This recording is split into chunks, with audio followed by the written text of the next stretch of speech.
and welcome back to the Drift Masters European Championship. We're here for round 2 at the PS Centre at Greinbach, Austria. Now, we are down in the paddock with a rather deflated Benedictus Chirba, but the main thing that we wanted to get out to people at home is that he is 110% safe. Benedictus, that was a big moment, but can you tell everybody how you're feeling right now? Now I am feeling it's okay, but tomorrow I think I feel my back. Absolutely, we can see that obviously it was such a big front-end impact. Looking around the car, are there many savable parts?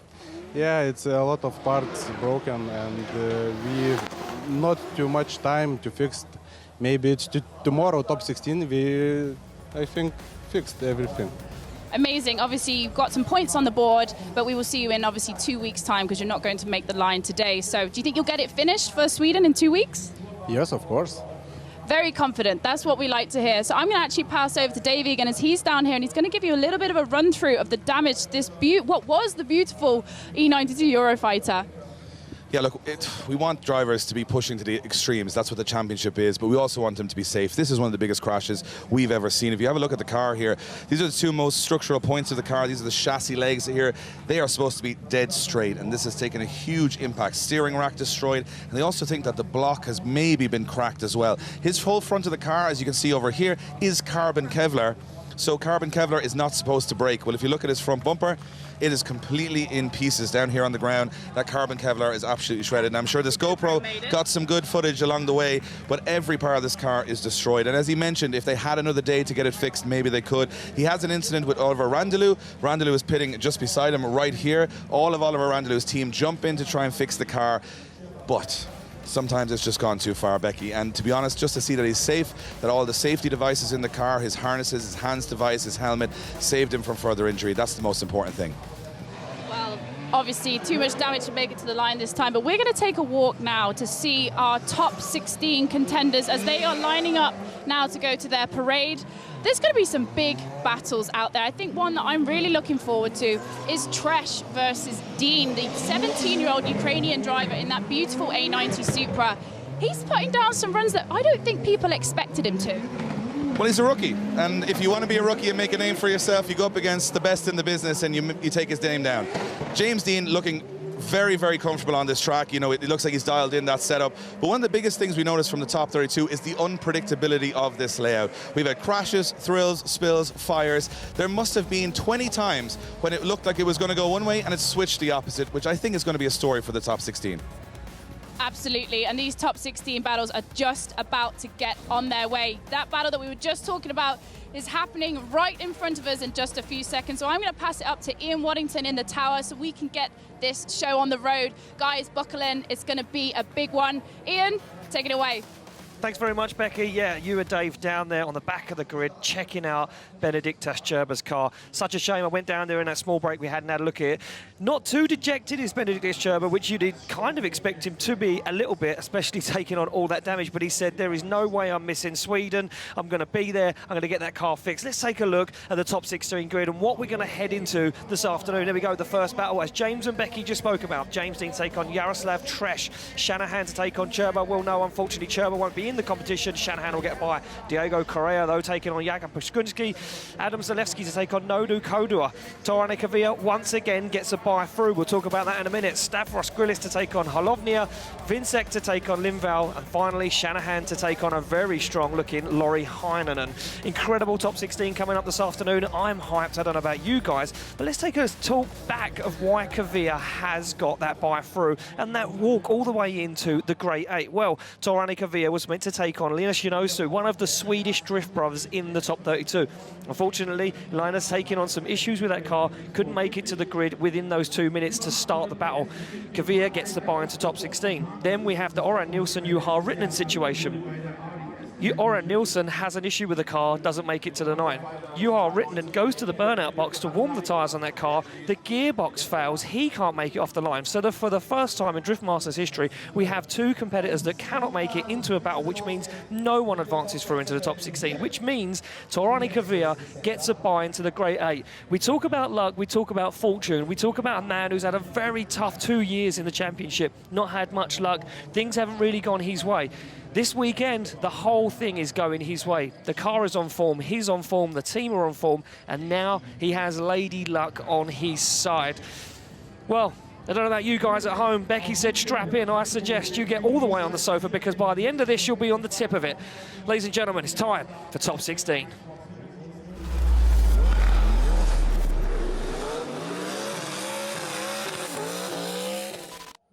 And well, we kick it off with a heavyweight battle and a championship contender in the making right now. James Dean sits on the line in the lead position, your #1 qualifier. 2 96-point runs on the board. He takes on a very strong-looking, young, 17-year-old Ukrainian driver in the name of Yaroslav Tresh. Can that A90 Supra stick it to Dean? Dean through the gears, Tresh on the back bumper, goes for the side. Tresh looks like he has the pace, he's in the smoke, but look at Yaroslav Tresh, he knows what James Dean has. Starts to fall away, adjusts the car once again. Dean on that perfect qualifying line as Yaroslav Tresh makes his way around that first hairpin. Dean still nailing that qualifying line, absolutely to the point the judge wanted to see. Tresh shortcuts the circuit, goes for the inside line, wheel up on the curb, goes for the back bumper. Tresh looking for the side of James Dean's S14, just can't get there at the moment as Yaroslav Tresh once again makes a dive. Dean onto the wall. Yaroslav Tresh goes for the door, and across the line they go. Well, well, well. A lot of people counted Yaroslav Tresh out of this at the beginning of the weekend. They said he hasn't got the experience. He may not have the pace. He definitely has the car. But Yaroslav Tresh just proved he can stick it to the best of the best in Europe. Check this out from Yaroslav Tresh in the chase position. He had all of the opportunity. James Dean was on the perfect lead line. As they come down to that big first hairpin, Yaroslav Tresh just kept his distance, kept that proximity that he needed to, waited for James Dean to set that car up. Look at this, makes a big dart across the circuit, handbrakes in, shortcuts, gets on the inside, smart move, waits for the transition back, times it perfectly, no wheels off the edge of the circuit. Dean, though, has the acceleration, grips that car up, drives away. Onto the wall goes Dean. Tresh makes a nice dive, sticks the side of that Supra to the side of the S14. Dave, I know you've just had a manic run. You're slightly out of breath, but we just witnessed an incredible first half of that run. I just watched it on the replay, and it's got to be said, this 17-year-old is not backing down. He knows that if you look back in history, Conor Shanahan making a name for himself by taking down Dean in the final in Płock a couple of years ago. You can announce yourself as a global superstar by beating James Dean, but he is not easily beaten. And I think Dean put in a solid lead run there. Now we're going to see what the machine can do in the chase. Well, there we go. We're going to swap them around now. Yaroslav Tresh to lead out James Dean. And now the pressure is all on the young 17 Ukrainian's shoulders, because he has probably the most decorated driver in drift history ready to breathe down his neck.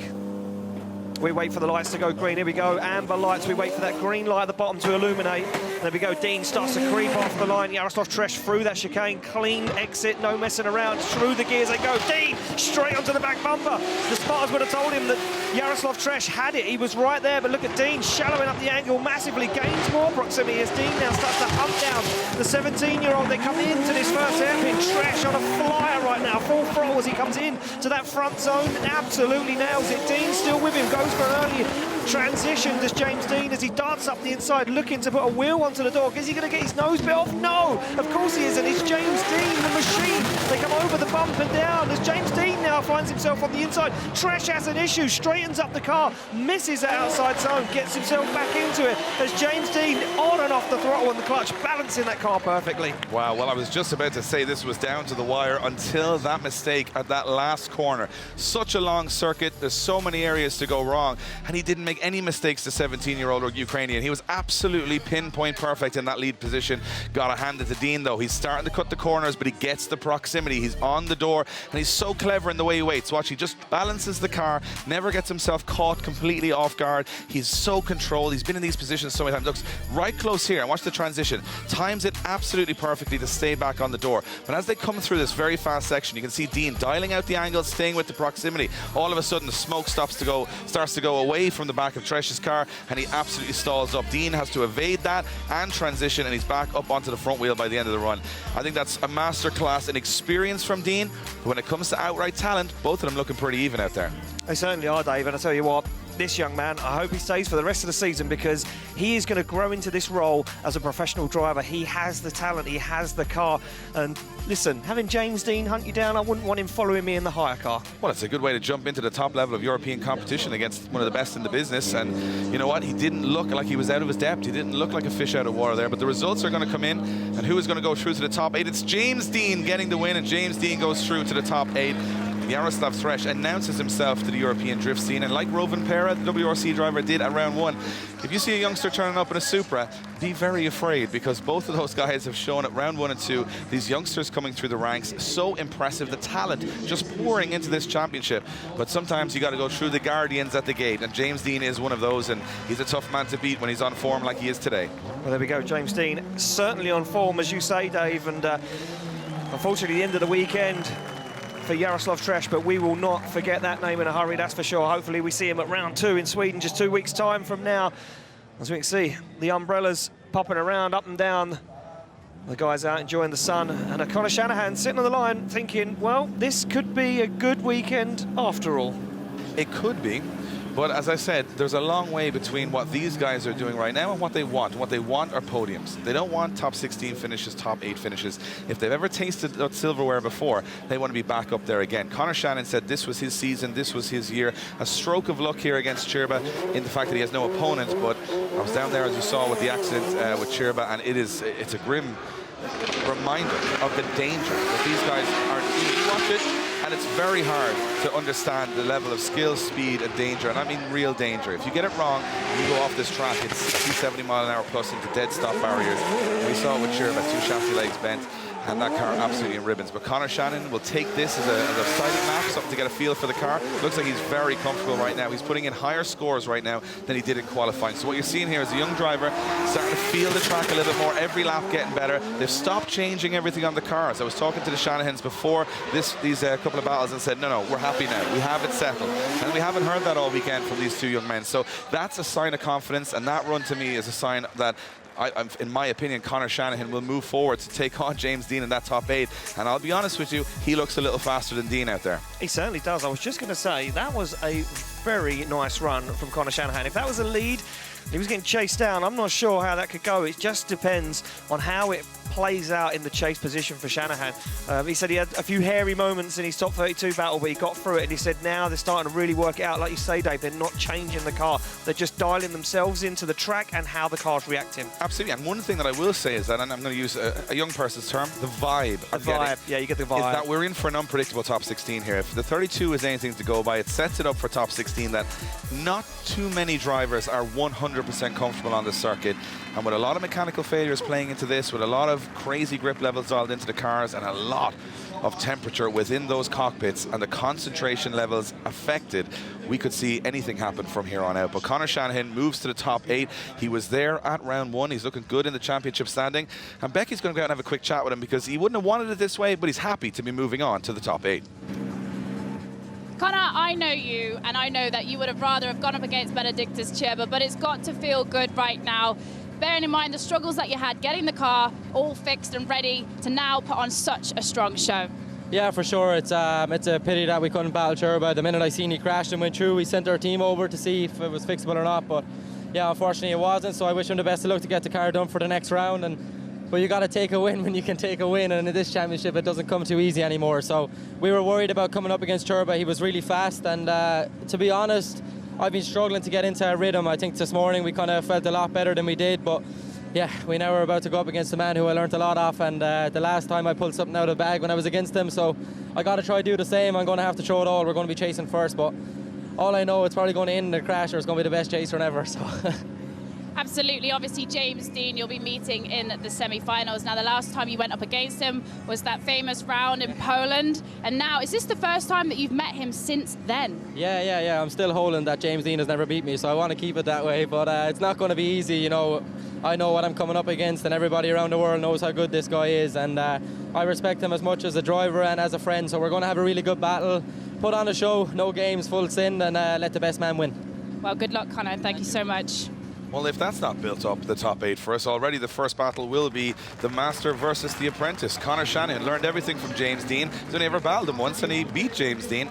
I think James Dean would like to even the abacus a little bit there and say, you know what, Connor, I think I'd like to still be better than you if that's possible. But is he the kryptonite? He could be, and his car is super fast. Is I he think the Shanahan's kryptonite? car, whatever adjustments they've done, he has made the car faster than Dean's, but Dean, he's a clever driver, he's an experienced driver, he doesn't make a whole lot of mistakes. Now, here's a battle when I saw it line up that I just want to sit back and enjoy. Two guys who are on fire this weekend. Correa hasn't put a foot wrong, looks like one of the most confident drivers on the grid, making an announcement that he's here to take, he's take over, not take part. And he goes up against Kuba Piszczonski, who had an interesting one more time earlier on with Zakro, but looks strong as well. Here we go, another massive battle here in the top 16 of the Drift Masters European Championship. Portugal versus Poland, Correa versus Piszczonski. Look at this, Correa straight off the line, no messing around. We wait for that late initiation though from Correa, absolutely nails it. Piszczonski knows exactly what Correa's going to do, but he just hasn't got the pace, starts to fall away as Correa holds onto it. Look at this, on the throttle, nice and early, flames licking out the back of the car as Correa puts foot to floor. Piszczonski now starts to find the pace, starts to find the back end of that E92 BMW. Oh, Piszczonski getting himself a little caught up now, shortcutting the circuit, almost went 2 wheels off the circuit, trying to get onto the side of the back end of that BMW, but no way can he catch Diogo Correa as Correa puts hammer down across the line. Wow. I mean, this guy, as we said yesterday, he arrived here this weekend with a mission. In his head, he has won this event because he hasn't made a mistake. No wavering, no lack of confidence. Regardless of the temperature, the setup, he's nailing lap after lap. Piszczonski, I think, got surprised by the pace here. When they came down that first hill, he's like, how is this car so fast? Piszczonski's car is no slouch. This is a very, very capable machine. But Correa, not only is he fast, but he's accurate. He's in all the zones. He's everywhere he needs to be. And this is where Kuba makes a mistake. Goes too tight on the corner, which means he doesn't gain enough momentum out of the corner to make an attack on Correa. Correa takes that advantage. He doesn't notice it's happening, obviously, and he absolutely flies through the last couple of sections. Looks like Kuba again cuts the last corner. The advantage to the Portuguese man. I mean, wow. I mean, Correa just looks on rails. He has that qualifying line dialed to a T. He's not putting a foot wrong, and I think he's putting the chase drivers in a really awkward place. This one going to be interesting as we swap them around. We look down to the back end of the grid once again. I see what is going on, see if these guys are making their way. Yeah, we see them down the back end of the circuit now, just trying to cool the cars down, get some fresh air through them radiators. And they'll head back to the line. Don't forget, they do have that 2-minute time allocation to get back to the start line once the run is over. And they're using it because these cars are getting to temperatures of 110, 15 degrees water temperature. And the problem is, with the electronic units in the car, they're monitoring temperatures constantly, and if they think something is going to cause terminal engine failure, they'll shut the car down. So the drivers want to allow the cars to cool as much as possible before the second run, because they're coming in with those, you know, cars boiling at the end of the first run. Now, Piszczonski's in the lead, Correa's in the chase. Now, we've watched Correa be phenomenally good in the lead position in qualifying. Now we're going to test his chasing ability. That's the full package. You can do a run on your own, sure, great, fantastic. But can you get close and adapt to a different driver? That's the difference between a good qualifying run and the top of the podium. We're about to see if he's got the stuff to do it. Well, I think he has got the stuff to do it, Dave. We picked him a few years ago that he would be an up-and-coming driver, and it is going to be a restart. There was a clipped cone there from Kuba Piszczonski. And we do want to see these guys make a clean pass through that chicane. Now, for you guys at home that probably may not understand what that chicane is for, is because this isn't a drag race, Dave. It's not the first person to the line gets the win. We want to try and slow down that lead car from getting too much acceleration away from the start line so that there is a clean, fair battle. And as you can see here, as Kuba Piszczonski comes through that chicane, he does clip that cone, which means he isn't really using the chicane as it is designed. And we want to give the chase driver as much momentum, as much drive off the line to jump onto the door as they initiate. So we do restart them, they get back to the line, hopefully a clean pass this time. Absolutely, and hopefully a clean pass, and Piszczonski now will know that he can't go cut it just as tight. I know he's trying to get as much pace away as he can. He gets through cleanly this time as Piszczonski. Look at Correa though, right with him, and Piszczonski now, right on the back bumper is Correa as he fires in. And Correa looks confident, but has to back away a little closer than he wanted to be. But now he's starting to reel in the Polish driver as they come down the hill. Look at Correa, he's right there, closest we've seen anybody through this section as Correa holds on to Piszczonski as they come through, and Correa's right there. Now, can he time this transition perfectly? A little early, but he makes it work. Is he going to over-rotate? He does over-rotate. Goes too close, but just about gets away with it.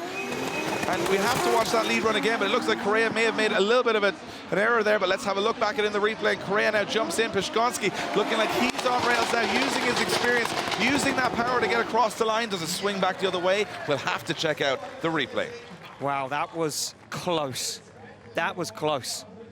I'm not sure if that was an over-rotation. It was big angle through that hairpin, but going back to the first half of the run, Kuba Pishkonsky was in exactly the same place. He had wheels over that piece of grass. Let's take a look. Look at this chase from Diogo Correa, though. Absolutely flying on and off the handbrake, balancing that car perfect. Look at how close he gets down the back end of the circuit. He's not messing around. Kicks some dirt up in the face of the drone as he comes through there. Look at this.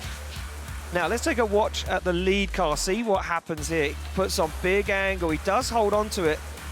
It is wild, but he does keep drifting, Dave. Look at this. Oh, he tags the side. Now, I'm going to go as far as saying, is Pishkonsky cutting that hairpin a little too tight? Judges wanted to see him wider, right? They wanted a midline through the hairpin. Did Pishkonsky shut the door on Correa in the lead position? I think it's, you know, 6 of one, half dozen of the other, because he's a little bit too tight. Correa makes too much of a wild dive. He's not in control of that dive.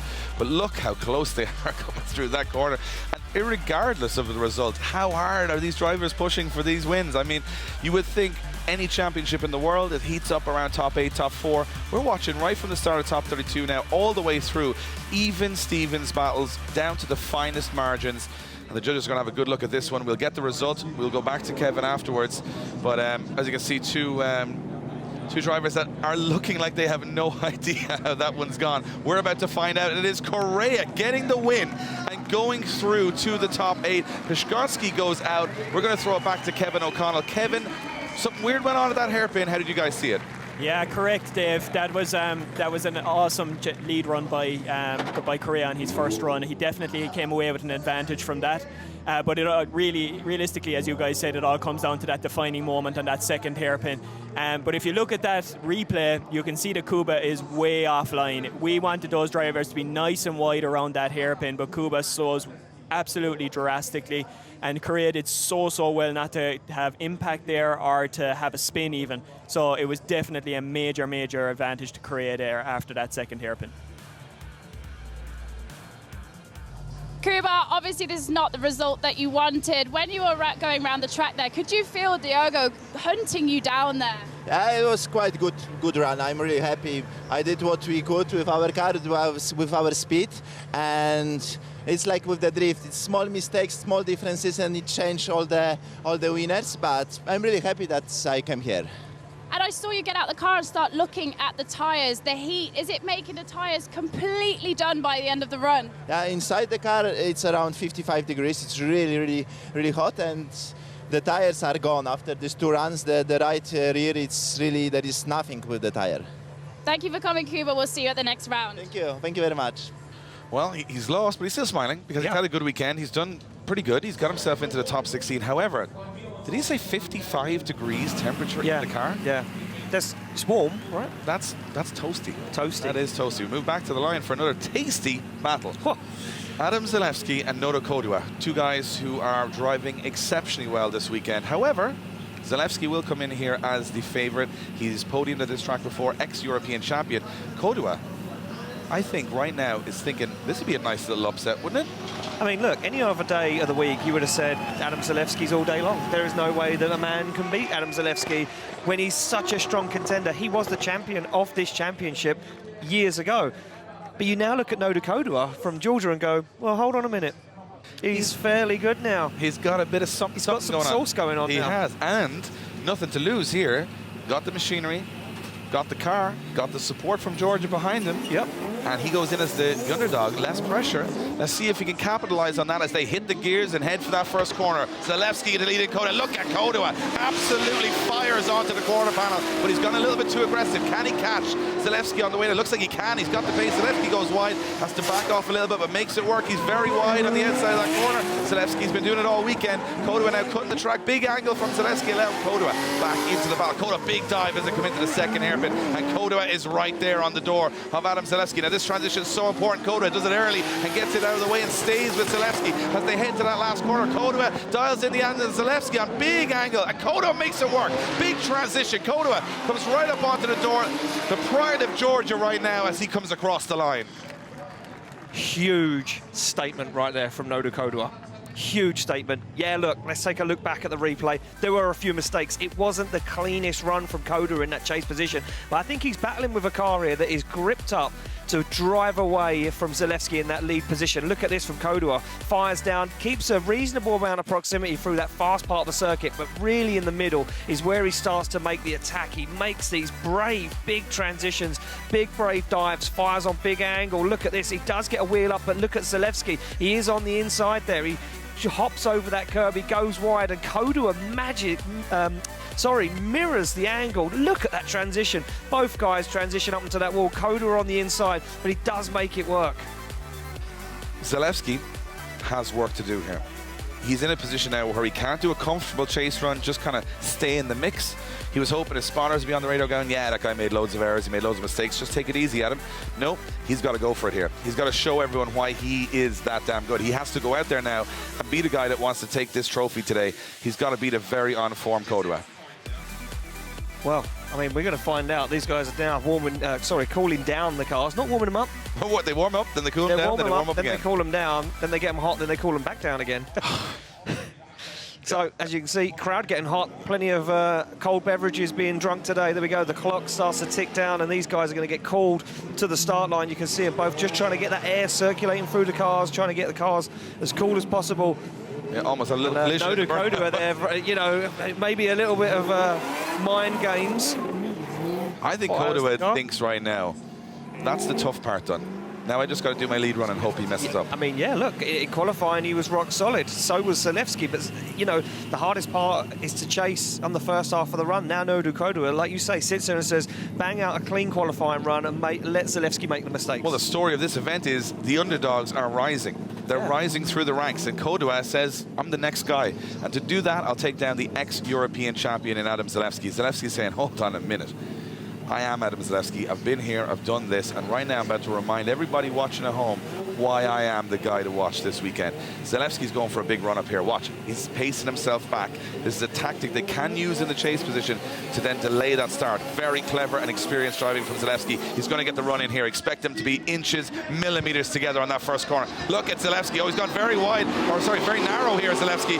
Didn't work out for him. Got a little bit pinned on the inside of the track. He certainly did, Dave, and I think that might be a massive mistake, knowing how fast Kodua is down the back of the circuit. Incredible lead line, but here comes Zalewski looking for the side of that green BMW 1 Series. Zalewski is all over Kodua as he goes for the transition back. Zalewski's on the back bumper. They flick it into the second hairpin, and Zalewski is right with him. He's up onto the side. He's in his business. Almost takes the front off that GT6. They come over the hill. Zalewski coming with intent this weekend as he goes for the transition up onto the wall. Nodu Kodua leads him into the final turn as Zalewski says, I'm right here, buddy. Out of this world from Adam Zalewski, the best chase run we've seen on this layout maybe ever. He made the mistake on entry. He knew he was in the wrong place at the wrong time. He tried to be clever. He stayed back a little bit, but he went too fast. He was too hot into that first corner. Then he had halfway through that first corner, he makes a decision. I'm going for this. I'm going for broke. I'm putting the car on the line, and that's exactly what he did. And it paid off in the second half of the run. It certainly did, Dave. Look at this. Unbelievable. Look at the proximity. 61. New benchmark of proximity from our incredible telemetry system, meaning that Adam Zalewski is the closest anybody else has been over the whole of this circuit, and an average speed of 73 kilometers an hour from Kodua, and Zalewski taking that speed as well. Incredible stuff. This is going to get hot and heavy this afternoon. So there we go, you can see Zalewski from that drone shot right up over the front wheel, almost overtaking Nodu Kodua. That's an aggressive run. And the fans in Austria are going absolutely bananas for these two drivers. We've had a phenomenal top 16 so far after a very scrappy, messy, dramatic top 32. The 16 has come alive here. But will it be Kodua or will it be Zalewski that's going to take the win? You got to say Zalewski's got the hot end of the, the hot end of the run, but he did make that mistake on entry. Judges are having a good deliberation on this one. I would not like to be splitting the hairs here. No, I certainly wouldn't either. This is a tough one, and I think the amount of time the judges have taken to deliberate this one, there's something in it, maybe something they've seen. Was it the initiation from Zalewski they didn't like? Well, there's a lot of discussion between the two drivers, but here comes the results. Which way is it going to go? And it's Adam Zalewski getting the win. Adam Zalewski gets the win and goes through. And Kevin, I'm going to throw it back to you quickly. It's got to be all about that proximity at the end of the run for Zalewski. Yeah, exactly, Dave. We were comparing both chase runs because the leads were very, very similar, and it really just comes down to what we were discussing here was Adam's initiation. If you go back on the replay, he was side by side, something that we said in the briefing we would not really, we didn't want the drivers to see. So for us, he had a very weak start to the run, but then as soon as he came down to the first hairpin, he was absolutely on Kodu's door, and from there on out, it was the best chase run that we've seen for the weekend. So that was enough to overturn the disadvantage that he had from the start of the run. Phenomenal chase driving from Adam, and that's what we really want to see for the rest of the day. I'm just watching it here on the replay, Kevin, and I couldn't agree more. Unbelievable chase driving from Adam Zalewski. Took a risk. Well, we're going to go down to Becky. She's with the man of the moment right now. Adam Zalewski's gone through to the top 8. Wow, Adam Zalewski, that was a serious run. I watched you there on the start line. I could see you pitch yourself back a little bit to try and almost get the jump. What were you thinking when it didn't quite pay off in that first corner?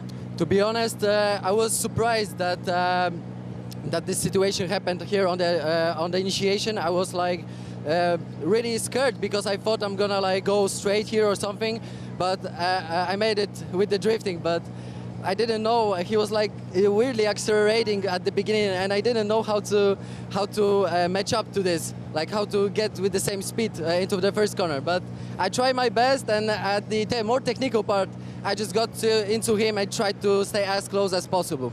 So I'm just getting information in my ear now that you have just set the new benchmark in proximity. As you were coming round that last clip there, you were absolutely within a gnat's whisker of his door. And you were driving blind. I saw you come straight through the smoke. What were you thinking? I was like, okay, I have to go 100% because I knew that the first section, like the first corner, is not that good. It's not perfect. So I was like, okay, if not now, then it's not gonna happen never. So I was just, okay, let's go into it. So I was like blind into the smoke. I just made the transition, and it worked, and it paid off. So I'm really happy, and I'm looking forward for top 8 right now. Congratulations, what a run. Congratulations. Well, we always say this is about risk-reward, and that's the reward. He took the risk, didn't pay off at the start of the run, but boy, did it pay off at the end. And Adam Zalewski puts in the highest proximity we've seen of anybody on this circuit. Man to beat. I think he's going to learn from that initiation, and if he can do that for the next couple of battles, it's going to be hard to beat him. It certainly is, Dave. And yeah, look, I mean, one half of the Great 8 battle already, battle sheet, already filled in. We've already got some heavy hitters and some really strong battles coming up. We go now to the other side. We were talking about this earlier on, and I was explaining to everyone at home who maybe didn't understand the situation. Kvyat, I said he's had 2 years, Dave, of misfortune, bad luck, car braking, not really getting where he wanted to be. New engine this year, all seems to be in his favour. Well, I was talking to some of the drivers, and they were saying you can buy the tyres, you can buy the fuel, you can buy the bits for your car. The one thing you can't buy is luck, and he has had none for about 2 years. Today, he's in the top 8 without having to face an opponent. Both of his opponents, or Nielsen and Juha Rinta, not making it to the line with mechanical issues. And Kvyat, irregardless of this luck, has put in the most sensationally stylish runs on this track for the entire weekend. Do not take it as he is now, a soft opponent because he's done no battle action. He is going to be hungry for that podium. He certainly is, and look at this. I mean, we're talking about lead runs, and this is kind of what we're going to expect to see from Tor Arne Kvyat, the Norwegian sledgehammer, bringing to this in the next half of the show as he finishes up this solo run. Just getting some seat time, getting a little feel for how the track's adapting and how it's rubbering in over the weekend, and Kvyat is absolutely flying. Well, one thing about Kvyat you never have to question is his ability to chase. He's a phenomenal chase driver. However, sometimes the lead runs come and they go. On this circuit right now, watching that run, his lead run is dialed. So he is going to be a steely competitor for anyone he goes up against. The car hopping with grip through the first corner, but it looked to me like there was no wavering on this run. It was smooth, it was on throttle, very aggressive. Look how late, he decelerates, gets back on throttle so early, uses the angle to slow the car. This is what you're looking at from the likes of James Dean. This is what you're looking at from the likes of Conor Shanahan, guys using the full width of the track, very smooth transitions. And I think from my perspective right now, Kvyat, even though he hasn't been tested, well, I think, count him out at your peril. Yeah, I mean, look, I mean, you count him out of the fight. I think you're a brave man or woman, because this weekend, Kvia is in the right mindset, Dave. Well, we're going to go down to Becky. She's with Torana Kvia, talking about the luckiest day of his life. We're just waiting for Tor to come out the car, as I know you're very warm, hat on, shades on. You are on a bit of a drifting holiday right now. You're all the way to the top 8, and you're just having a lovely time out there. It's been too easy so far, but I must say I would love to see Örjan here in this battle. We would travel together, working together. My team was over with him. I was trying to help him fix the car, but it is what it is. I'm here in the Byron, so I got to take what I can. You've got some serious battles on your hands coming up, but you got to tell us, are you on a mission this year? Because from where I'm standing, that's exactly what it looks like. Yeah, definitely. Like, seems like we had the wrong setup for 4 seasons. Changing it up this year with an easier setup, and it's working way better. So we're super pleased. And can you just tell us that change? So it's an engine swap, isn't it? You changed to, is it a 1UZ? Yeah, so we took out the old LS thing and we put in a 1UC from Toyota. It's amazing engine, turbo is much better, and it's much faster. Well done, and we look forward to seeing your battles. Thank you, thank you. Well, Torana Kvia ready for action in the top 8, and you know what, all smiles, all chill, but I can imagine he is thinking, well, I've got this far, let's get the whole job done.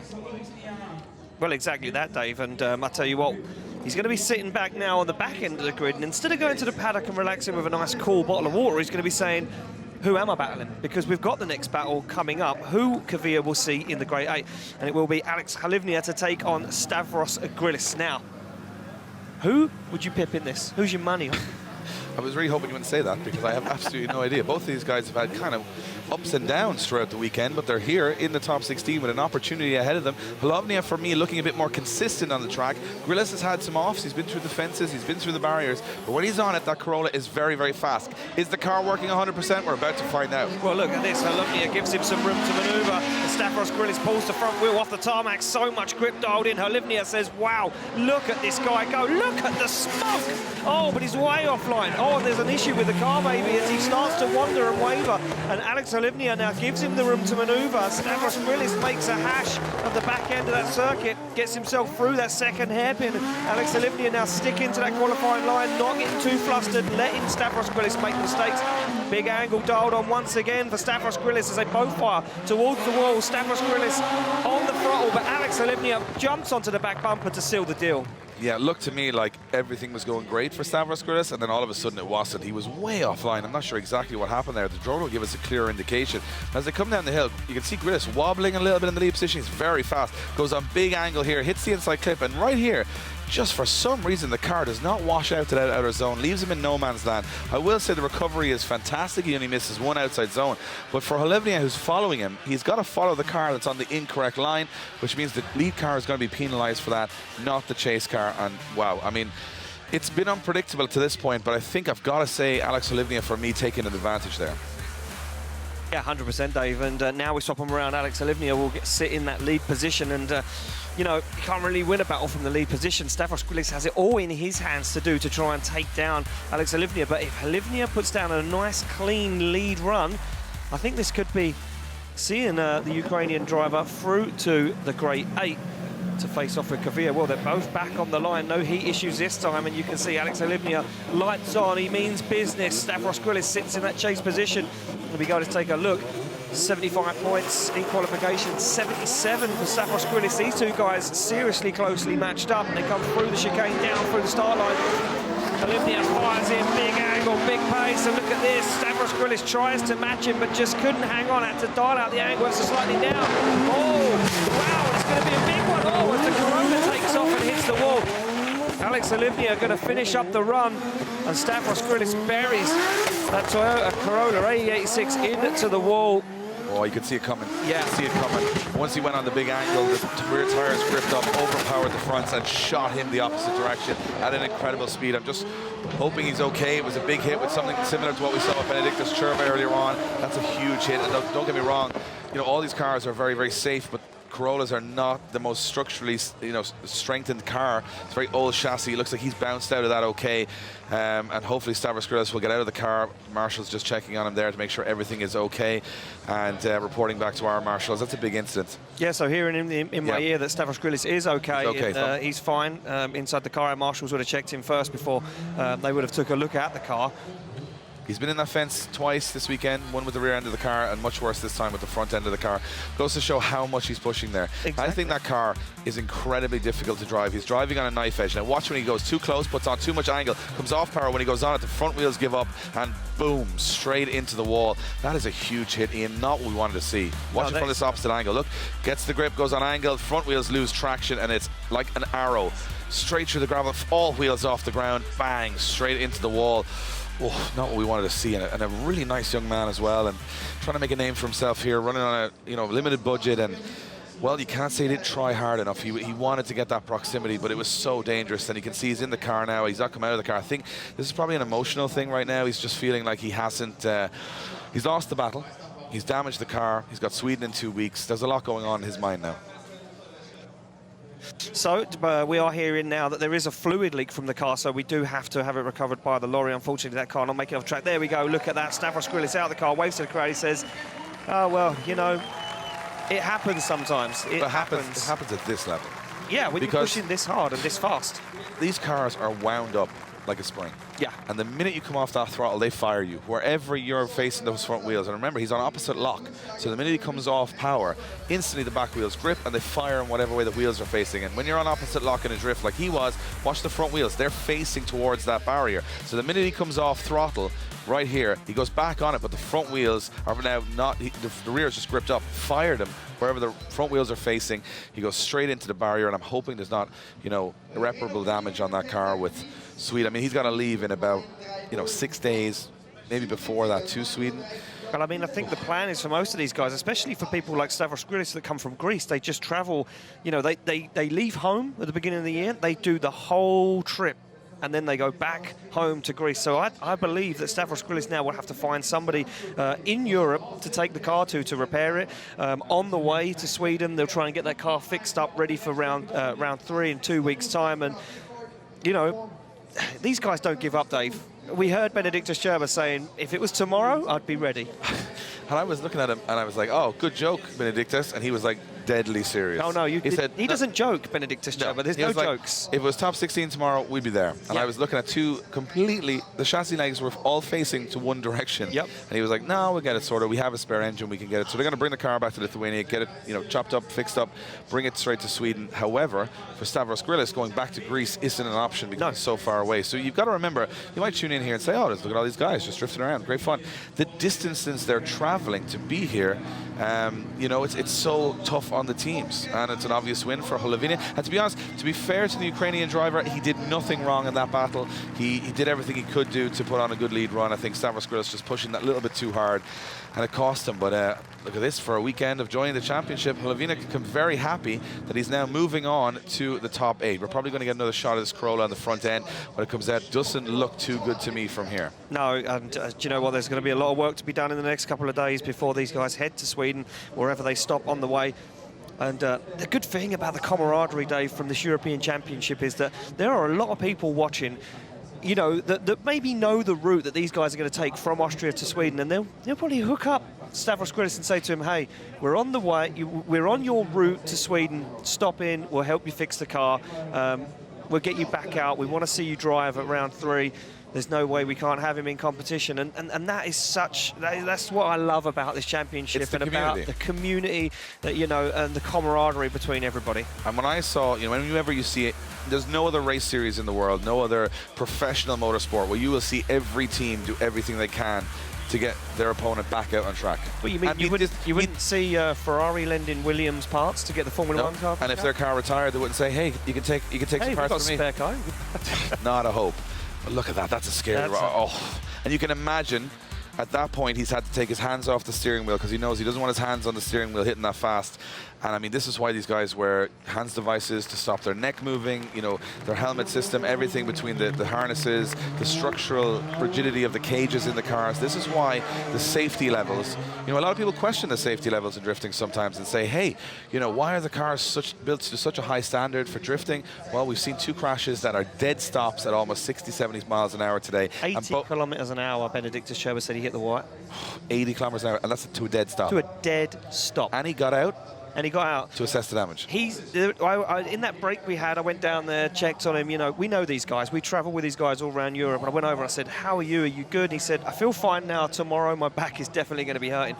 He showed us the onboard footage of the crash. His visor was down, naturally. As he hit the wall, it flipped his visor on his crash helmet all the way up. The impact was that hard. That's incredible. There's a GoPro on that front bumper. And There's GoPros inside the car. You can see it happen live. I mean... Scary. It's scary stuff. Scary stuff, Dave. And I can imagine for Savas, especially when the front end of the car lifted off the ground in the gravel. I mean, he had no steering. No, he was a passenger. He flew through the air to a dead stop, and people wonder. And in an 86 Corolla, car built in 1985. So the reason he's walking away from that is all of those safety regulations and all of the structural rigidity of the cage in the car and everything attached to it. So nice to see people walk away, not nice to see them crash, obviously. And this has been a knife edge day. I mean, emotionally, I feel drained already, and we're not even into the business end. No, we're not even into the Great 8 yet, Dave. We've got 2 more battles to go, and as we can see down the back there, we can see Peter Vincek and Felix Lindvall. Well, I mean, in any other day, you'd say, well, the world champion, the champion of this series, the current points leader, would walk away with this. But Felix Lindvall is on a storm. If there's one man to test Peter Viancek right now, it is Lindvall. He's been on fire the whole weekend. He loves this track. The car is incredibly similar to Peter Viancek's. He's on the same tires.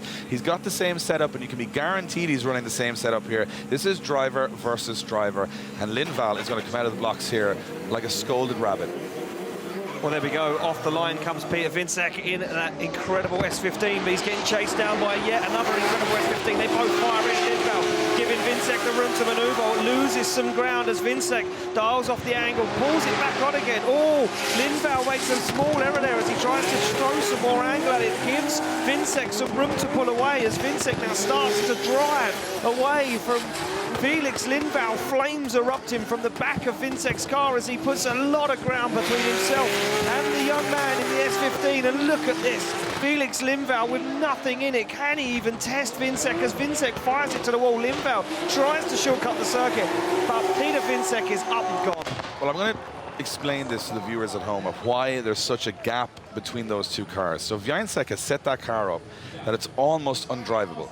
If a mere mortal like you or I got into that car, it wouldn't drift at all. He is on the edge. You can see how little tire smoke the left rear is pushing out because he's got so much grip in the car. He's over driving, and that makes it incredibly difficult to drive. But because he's so talented, he's able to manage that much grip in the car, which most drivers can't. And that means he's got an advantage. However, he is prone to mistakes at any point because the car is on a knife edge. When he transitions, you can see how little tire smoke. Watch this hairpin.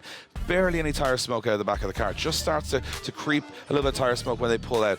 That is how much grip is dialed in. It's working for him so far. The problem is, now that Peter Viancek goes into the chase position, his car is so heavily wound up that if Lindvall is anywhere slower than that, he's going to be really struggling to keep his car sideways at a lower pace. And that's what I've been talking about all day, saying I expect Viancek to be very fast in the lead. But if he is the best in the world, which he's trying to be here, he's got to manage a car that doesn't really want to drift in the chase position, which means he's got to be incredible. More than incredible. He has to go above and beyond in this chase position now because we know Felix Lindvall isn't as fast. He doesn't have as much pace or grip in that car because we just see it. There we go, 41 seconds left, and we can see both guys over our shoulders pulling up to the start line. It will be Peter Vincek to chase down Felix Lindvall. And Felix Lindvall sitting on the line saying, well, you know, if you want one battle in your life, it would be to battle Peter Vincek. Now, Lindvall's going to go for this. but I can guarantee you, watch Wiańczyk in the chase. He's going to have to work his car here to keep it moving. He's got to adapt to a slower car. You can see it in the first lead run. This is going to be a game of chess. Wiańczyk's got to be exceptional here if he wants to stay close for the run. Let's see what happens. This is really intense stuff right now. Well, they're off and through the line, down the chicane. Nice clean initiation for Felix Lindvall. Has to put some distance between himself and Wiańczyk. Wiańczyk, as you say, Dave, look at that car struggling to stay sideways, gripped up so much, as now Wiańczyk starts to dial it on, starts to pick up the back bumper of Lindvall's S15. They come into this first hairpin, foot flat to the floor for Felix Lindvall. He's on a very nice lead line. Wiańczyk jumps onto the foot brake, nosing that S15 up into the door of Felix Lindvall, gets himself right up on the inside as Lindvall now hammers the throttle through the floor, drops a wheel over the edge of the circuit. Wiańczyk dials on the angle to mirror him as they head towards the wall. Lindvall, big clutch kick as he tries to drive away, but Wiańczyk's right there. Irregardless of the result, what a run from Felix Lindvall. Phenomenal lead run. And I'm watching it the whole way through. Wiańczyk just fighting that car to keep it sideways. But it works. He can manage it. And he's using the handbrake and the front brake to keep that car on angle. It's an incredible technique that I haven't watched too many times in drifting, where your car doesn't want to drift. And you can see him, look, he's on full throttle there. He's kept the angle. He's catching up with Lindvall. He's using a little bit of the handbrake here and there to not go too fast. And watch as he comes down here. A couple of tugs of the handbrake on the left foot brake, managing his aggression, not overshooting, not trying to get caught at any point. I love this. Watch, delays the transition on the front brake. Watch the nose of the car drop and then fire in. That is incredible technique behind the wheel of a drift car. You're using the accelerator at the steering wheel while transitioning and on the front brake. That's impressive stuff from Wiańczyk. But he loses a little bit of ground and a little bit of angle in the chase position at certain areas of the track. It's not super clean. No, it certainly isn't, Dave. And I was just taking a look back at that replay. Well, there was a moment of straightening there for Peter Wiańczyk as Felix Lindvall went quite wide on that outside zone over that little jump that we like to call it. I'm not sure if the judges see that. There might be a little bit of deliberation going on just in front of us now. Look at Felix Lindvall, though. Big angle as he comes through that first corner. And Lindvall saying, well, you know, I can do what I've got. And Peter saying, well, we give it a shot. Yeah, look at this. Look.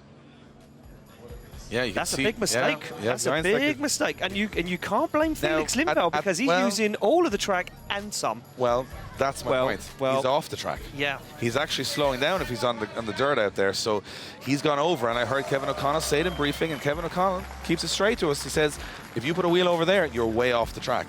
So let's have a look. Watch Lindvall. He is... Yeah, but look at Peter. The front wheels are straight for a long time, Dave. Oh. We're going to end up in an argument by the end of this. What, me and you? We don't even have to judge. I mean, I don't want to end up in an argument. We've got to share a room later. It's going to be very awkward when you want to use the shower and I want to use the shower. We'll be in this situation again. We won't be speaking later on. But at this moment in time, the drivers are having a little discussion. Peter knows something's up. Yeah, I think there's a long deliberation. I don't know which way this one's going to go. They're having a good check on it, and it looks like it's going to be a one more time. A one more time. So Felix Lindvall takes our current and reigning champion, Peter Wiańczyk, to a one more time.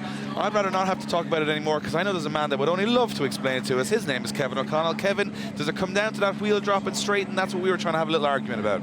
To be honest, Dave, it really comes down to what we said in briefing. We really had a word with the drivers this time, and we said to them, in the lead position, we do not want to see you guys shallowing up and trying to drive away from the lead car and just winning by sheer pace. You could see that Peter was doing that. He was even sacrificing some clips all the way throughout this track as well to just try and get a gap away from Felix. You switch him around then, and Felix has a very fast car, but yet Peter was so gripped up that he was straightening, I think, 3, 4, 5 times behind him. Now, they weren't enough of a straighten for a complete, but it was enough to have his advantage from the first run overturned. So I think that we had to see it go one more time because we want to see close drifting with the both cars door on door. Love Kevin O'Connell. Love that straight lace. That's sometimes, you said to me earlier on, he's, you know, on the border. He makes some calls sometimes. You're like, nah, don't agree. Today he's on it. Today he's on it. Today he's on it, though. He has to be. Look, I'm telling you right now, Laurie Heinen's got one of those checkboards inside the car, and it's got all the Irish drivers' names on it. And Dwayne McKeever's one's crossed out. Jack Shanahan's has got a mark halfway through it. Heinen says, I don't care about the Irish anymore. The streak is gone. Time for Jack Shanahan to feel the wrath of the Finnish drivers. Here we go. Through they go, Dave. Onto the back bumper goes Felix Lindvall, but Jack Shanahan is one of the fastest fastest men around this circuit. Look at this from Shanahan. Oh, big wobble from Shanahan, though. He gripped that car up again. Is this what we're talking about? Wheels way over the edge of the circuit now. Shanahan on the ropes, potentially. Laurie Heinonen goes super wide. Kicks some dirt up. He needs to claw back some of that lost ground as Heinonen goes for Shanahan through that second hairpin. Shanahan flicks the car across the circuit. Laurie Heinonen starts to hunt him down as Shanahan goes wide, looks for the transition. Heinonen on the inside. Shanahan goes for the wall as Heinonen goes for the door. Across the line they go. Well, I'd like to reiterate that there is no predictability here, because you see, every time you go, okay, Jack Shanahan has pulled the lead here, you go, well, business as usual. Then he makes an error. Then he goes off the track. Then Laurie Heinonen goes off the track. Then you're like, well, I don't know where we are now. So watch this. Shanahan comes in, the car hops. There's that much grip in the car. He comes down this first corner. Watch, straightens it. The car starts to grip up. Yeah. Big understeer. Manages it though, but it pushes him too wide. He hits way over the edge of the track. Heinonen now is firing through the corner. Now watch Shanahan. He goes in. Heinonen goes way off the track. Not sure if he drops the wheel, but he definitely goes way over that outer zone. So scrappy from the lead, scrappy from the chase for me from this point on. Now at this point, I think Jack Shanahan starts to pull a little bit of an advantage. He's very smooth here. Heinonen doesn't get the proximity here. He's not on big angle. Now watch Heinenen's last move here. It's a little bit kind of sketchy. He comes through, does it very last minute, but in the middle. He doesn't come through with Shanahan. He kind of cuts to him, and then he loses him a little bit over the finish line. So, pardon the pun. So what I would say is that from my perspective, there's moments of brilliance from both drivers there. There's errors creeping in, and I think we're going to see a lot of this be resolved in the second half of this battle, because now Shanahan's in the chase position. To me, he has the higher speed car on looking at that run. But we've watched that with Peter Geinzek. It can also be a disadvantage to have the faster car because it's tougher to keep it on angle. So I'm loving how this is playing out for the day, because you think faster car, huge advantage, you're going to win everything. But now we're seeing it become a disadvantage in the chase position. Fascinating stuff on track. And Heinonen now is going to go in like a bat out of hell into this first corner and hope he can lose Shanahan. Shanahan's got to go, well, I'm faster, but how do I control that? There's going to be a lot of running through the mind of Jack Shanahan right now of how to approach this chase run. I can imagine the conversation with his spotter is very like, I just don't know. Yeah, and it's unpredictable. Who knows what's going to happen? We're going to find out. Get the green light through the chicane. They come. Laurie Heinonen to lead out Jack Shanahan. Shanahan very close on that run into initiation. Both cars pulling wheels off the tarmac. Laurie Heinonen goes very shallow, dials on the angle. Shanahan makes avoiding action to not hit the back of the S13. Oh, Shanahan finds himself in the middle of the circuit, pulling the handbrake as Laurie Heinonen now pops a wheel off the track once again. Heinonen absolutely ripping through the track, and here comes Shanahan though. Winds it in, finds the back bumper of Laurie Heinenen's S13, but once again Shanahan scrappy on the inside of the circuit. Laurie Heinonen looks for the transition, gets it done. Shanahan early on the transition, goes for the door. Heinonen goes wide across the line. Oh, I don't know. Shanahan has all the proximity, but he's making errors. Heinonen making a couple of errors of his own. It's just fascinating drifting to watch. Watch the first corner. Looks all good. This is where Heinonen makes a big mistake. Watch, straightens up, doesn't put a lot of angle on. Shanahan gets a little confused by that, but recovers. Now he's back on track. Now watch this. As Heinonen goes into this corner, Shanahan goes too early, finds himself going across the grass, but he still makes it work, and he's sort of looking at Heinenen's car, not the track, which is sometimes what the chase driver will do. As they come through this section here, you can see how gripped up Shanahan's car is, as he's struggling between handbrake and throttle. Lovely transition here. As they come through, again, dropping a wheel on the inside, Shanahan probably just trying to get that proximity, but again he makes the same mistake as Heinonen here. He goes too early on the transition through the smoke, and he's kind of on the inside of the circuit. Heinonen does a good job there. So sort of a mirror image almost between the two, but hard to decide between whether, you know, the mistakes versus the proximity, I'm sure, are what the judges are looking for here. I would not like to be a judge today. To be honest, we give them a lot of stick, but they are working incredibly hard today. Vernon David Callas and Kevin O'Connell, they're cannot turn away for a second here. They haven't been given one decision. That's just an easy one here in the top 16. But they are sticking to their guns, and we're going to get a decision from who's going to go through to the top 8, and it is Jack Shanahan getting the win, going through to the top 8. Kev, I'm going to throw it quickly back to you. Bit of a scrappy one both sides, but Shanahan getting the win. It was a scrappy one, several mistakes, too many to actually go through here. But to be honest, it all does come back down to that proximity. Jack just the far more aggressive driver over the two runs, and that's exactly what we want to see. Yes, he was making a couple of mistakes, but some of them were forced by Laurie too, with that not as clean lead line as we'd like to be seeing. So overall, the aggression from Jack definitely gave him the win overall. Well, thanks, Kev. And down on track right now is Becky with Jack Shanahan. He's going through to the top 8 to join his brother Connor. Jack, it must be really difficult when you're chasing somebody and you're not quite sure where they're going to go next. I know we saw you come into the middle of the track on the clip over there. What was going through your mind? Yeah, he was a little bit sketchy through the first corner compared to what I was expecting, because I followed him in practice this morning. He had quite a wide line on turn 1, and obviously by the time we got to the end of the corner, he was in a little bit of a wrong place, I felt, when I was chasing. So I just downshifted and kind of hope for the best, but we've done a good job for the rest of it, I thought, and I'm kind of feeling the groove now, so hopefully we can keep going. Well, congratulations, Jack. Good luck for your next round. Cheers, thank you. Well, thanks, Becky, for catching that off Jack. You know, look, he's feeling a little bit in the groove, Dave. He's finding his feet, kind of saying the same. I think that's the story for most of these guys. They're kind of getting into the motion. This track has evolved over the last 3 days. They turned up here on Friday for practice, and they said, yeah, it's grippy. Then it got grippier. Then they came out yesterday for qualifying. It got grippier again. Then they said, yes, this morning, it is so fast. It has evolved massively, and now they're really getting into it. I can give you an analogy for this. I walked during the top 16 parade along that first corner, and I took my shoes straight off my foot.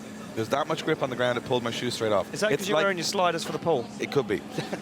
That much grip means tough to drive. Yep. We go back to this game of chess between Lindvall and Wiańcek. It's the one more time. Wiańcek in the lead. We know he's fast. Lindvall gripped the car up. We've heard. Doing this one more time. Again, we see this gap starting to open up. Wiańcek goes for the outer line. Much cleaner from Wiańcek this time. He's adapted to that. No mistakes from Wiańcek. Lindvall now not playing a part, as Wiańcek has to put on more angle and speed here for the judges to be happy with him, and it looks like he is, putting a little bit more angle, a little bit more speed, going wider in the hairpin, taking the advice from the judges and making it work, and still making that gap work. Wiańcek pretty straight through that section though, keeps it working, and now look at this, pulling a huge gap. Right to the wall goes Wiańcek. Phenomenal masterclass in lead driving from Peter Wiańcek. He's eradicated all of those small errors from the first time they've battled, looking stronger again. Yeah, 100%, Dave. That was a really nice lead. Look at this, nice and early on initiation. Then the car washed. He is very close to the inside of that curve, though, but he does make it work. You can see him carrying a little bit more angle as he comes down the hill, slows the car down, then gets on it, absolutely pulls away from Felix Lindvall. Lindvall holding on as much as he can onto the back end and just trying to get that car dialed in. He gets full angle as he comes through that front clipping point. They transition into the second hairpin. Felix Lindvall hoping that he can get closer, but he just cannot get there. And then from here on out, this is it.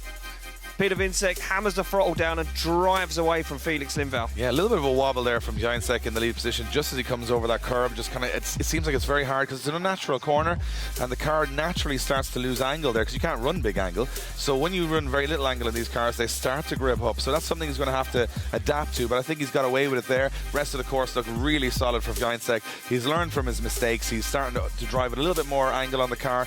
And this is where we see the most interesting part of the battle for me is Wiańcek in the chase. Has he loosened the car up a little bit? Is he still going to have the same problems he had against Lindvall? Lindvall's not, when I say the slower car, he's still doing like 80 miles an hour drifting. It's a 900 horsepower car, absolutely wound up to the nines. But we know Wiańcek's car, he has found this way to make it very, very fast and, as I said, almost undrivable. But in the chase position, he made a lot of errors. 3 or 4 straightenings, we heard the judges say. Now Wiańcek has to win, and again, can he keep it clean?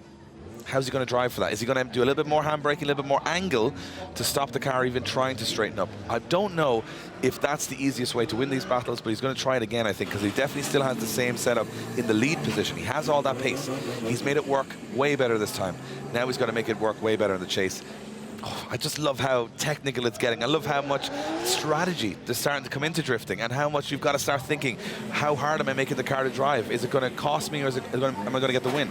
We're about to find out. It's the one more time battle. It's the second half of Felix Lindvall versus Peter Wiańcek. It's for a spot in the top 8, the final spot in the top 8. And here we go. Here we go, Dave, off the line through the chicanes. Oh, it's going to be a false start, unfortunately. Yeah, and it's always an anticlimax. It's always, yeah, I mean, look, you do all that build-up, that nice build-up, Dave, and then Felix Lindvall says, I mean, we suggested we should fill those cones with cement, and then there would be no more false starts. There'd just be cars on the roof coming through the chicane. But it is a great way of slowing down that lead car. And obviously Lindvall, knowing Wiańcek's fast, is saying, oh, I got to get every advantage I can. But, you know, that's what the chicane's there for.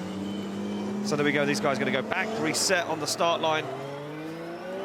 And Lindvall, can we just get back to the fact that Felix Lindvall is putting Peter Wiańcek on the ropes right now? And people thought this championship was, you know, very one-sided at times. Yeah. Today, I think if you are walking away from watching this saying, that's a predictable championship, we all know what's going to happen, and you're not watching the same driving we're watching. Here we go, second half of the battle, Lindvall leading in Viansek. Here we go, down through the gears, a clean start this time. Lindvall fires in, big angle, nice smoke as he puts foot to floor. Viansek wobbling and wavering in the background. You can see him using the handbrake to adjust the car as he got problems on. Another error from Viansek in that chase position. Lindvall sticks it to that qualifying line, goes nice and wide, brings it around that first hairpin, transitions back now. Viansek looking to make a move, make a dive up to the door of Felix Lindvall's S15. They transition once again. Peter Viansek is right with him, but this is where we went wrong last time. Lindvall does exactly the same thing again. He swings it wide, looks for the transition, mistimes it, too late, misses the wall and the outer zone. Onto the throttle goes Lindvall and across the line with Viansek in tow. You know what? Up until that last corner, I think Lindvall was in that one. I think he really was. Watch this on initiation. You can see Peter trying to, claw back the ground, and he does, but he's almost on very little angle doing it. Lindvall's on a cracker of a lead run here. And as Viansek comes down the hill, you see car straightens up, very little angle there in the chase position. And here, watch as the car, he struggles to keep it on power, Viansek, as he stops here. It's tough to keep that car moving. Now, watch in the chase position as Viansek starts to claw him back as they come through this section. Doesn't straighten up like he did on the first time around, but that big mistake from Lindvall, I think, to be honest, I think that threw it all away. As far as I'm concerned, I think Lindvall makes a poorly timed transition at the end of the run. And there you have it. Peter Viansek gets the win and goes through to the top 8. You know what? He adapted to everything there. Viansek did a phenomenal job of getting himself back into the championship fight. He's our championship leader at the moment.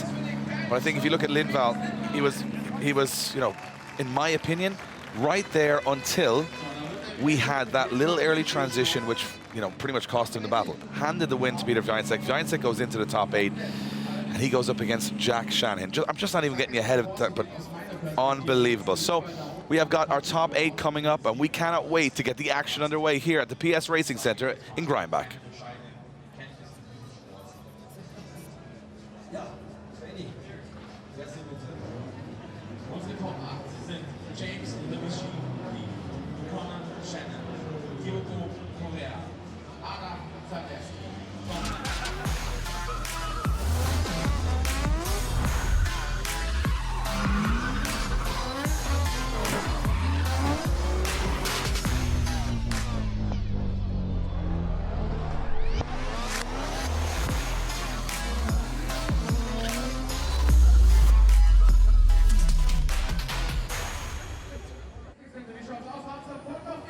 Ladies and gentlemen, welcome to round 2 of the Drift Masters European Championship here at the PS Racing Center in Greinbach, Austria. The sun is out, the track is hot, and the action is coming thick and fast as the best in the business now whittle from 55 drivers down to the top 8. It is a phenomenal venue. It is sold out. Drift fans right the way around the circuit, and we're about to see who will take it to the top step of the podium. My name is Dave Egan. I'll be joined in the commentary box by Ian Waddington. Ian, what a phenomenal day so far. We cannot wait to see what happens next. Explosive, incredible, magic, unforgettable. Just a few words, Dave, to sum up what we've seen so far, and we're only just getting into the melting pot of the business. This is it, grade 8, the thick end of the deal. Every battle now is for the final 4. You are closer to a step on the podium than you've been before. Well, this is, of course, round 2 of the championship. Peter Viansek took round 1 in Mondello Park. In 2 weeks' time, we head to the Drive Center Arena in Sweden for round 3. Then it's Riga, baby, as we head at the end of July into Latvia's crazy track. We then head to an abandoned mining island in Germany for Ferropolis, an amazing event for round 5 on the 19th and 20th of August. And we finished with a tarmacked stadium in Poland. The Motor Arena plays host to our final on the 30th of September and the 1st of October. But right now, that is all miles away as we focus back on the Austrian craziness. This track, so demanding, so technical, so fast. We've seen big crashes, thrills, fires, upsets. This track is all it demands from a driver.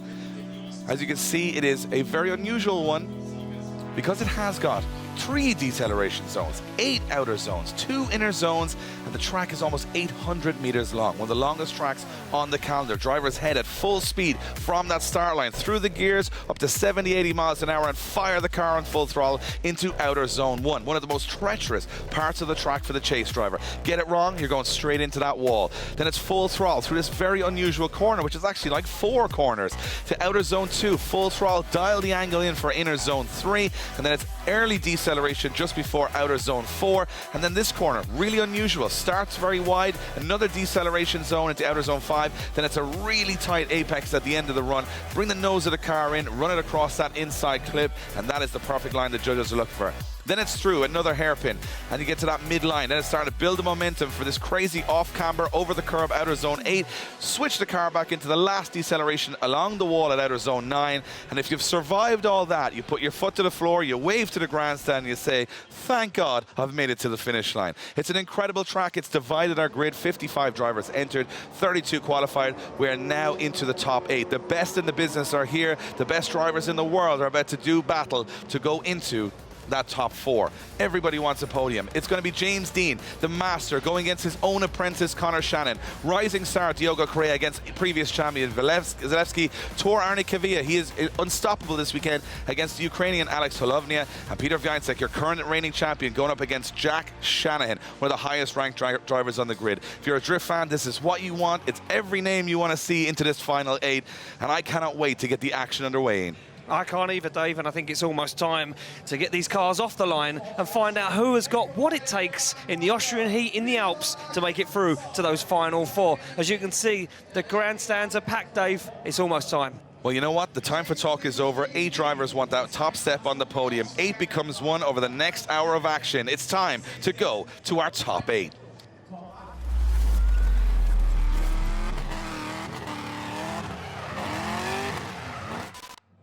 Well, this is the Drift Masters European Championship, and this is where the best in the world reside. And one of those sits on the start line. He trained his opponent from 12 years of age. Well, I'll tell you one thing. When he got so good, he beat him. And the only man that has won 100% victories against James Dean is Conor Shannon. And he's about to chase the world champion into that first corner. What a way to kick off our top 8. Dean versus Shannon. Here we go. Here we go. Look at Shanahan. No messing around. Nose at the back end of that S15 is exactly where it needs to be. Shanahan in the smoke. He's closer than anyone else has been down this long corner. Look at Shanahan glued to the side and the rear of this S15 or S14 of James Dean's. They come through this first hairpin. No, Shanahan jumps the car across the curve, makes a dangerous transition, goes for the front wheel. Shanahan tags the front wheel. They make contact. Shanahan stalls up the car, goes again. James Dean keeps himself in it. As Shanahan goes closer again, the bumper gets destroyed. Shanahan goes for the opposite door. They go for the outside line, and across the finish line they go. James Dean finished that run with the bumper under one of the wheels on his car, and he jumped over it and still made it work. That is the best chase run I have ever seen on this circuit. Conor Shannon promised us, he said, it's either going to be the best chase run or a crash. It was both. Well, Conor Shanahan could be a salesman because he delivered what he said he was going to deliver. It was the closest we've seen, and it was a crash. Look at this from Conor Shanahan. Bravery.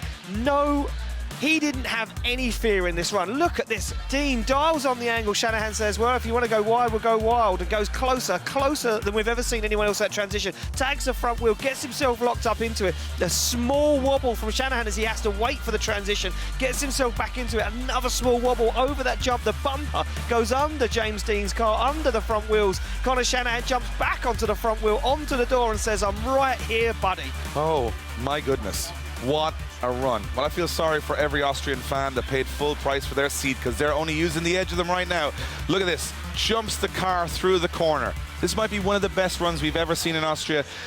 And James Dean had to pull that bumper out from under the car. It's absolutely destroyed. But I'll tell you one thing. It hopped. The car, the wheel was sitting on the bumper. He only had one wheel on the ground coming through that last corner, and he still made that outer zone. That's how good he is, and that's how good Conor Shanahan is. These two guys live 1 kilometre apart in County Cork in Ireland. They grew up, Conor Shanahan grew up from the fences, watching his older brother Jack and James Dean, hit accolade after accolade. James Dean kept none of that knowledge for himself. He handed it all to Conor Shanahan, and Conor Shanahan said, I'm the only person that's beaten him once, but hey, we've only met once. James Dean wants to balance it off. Conor Shannon has one hand one hand in that top 4.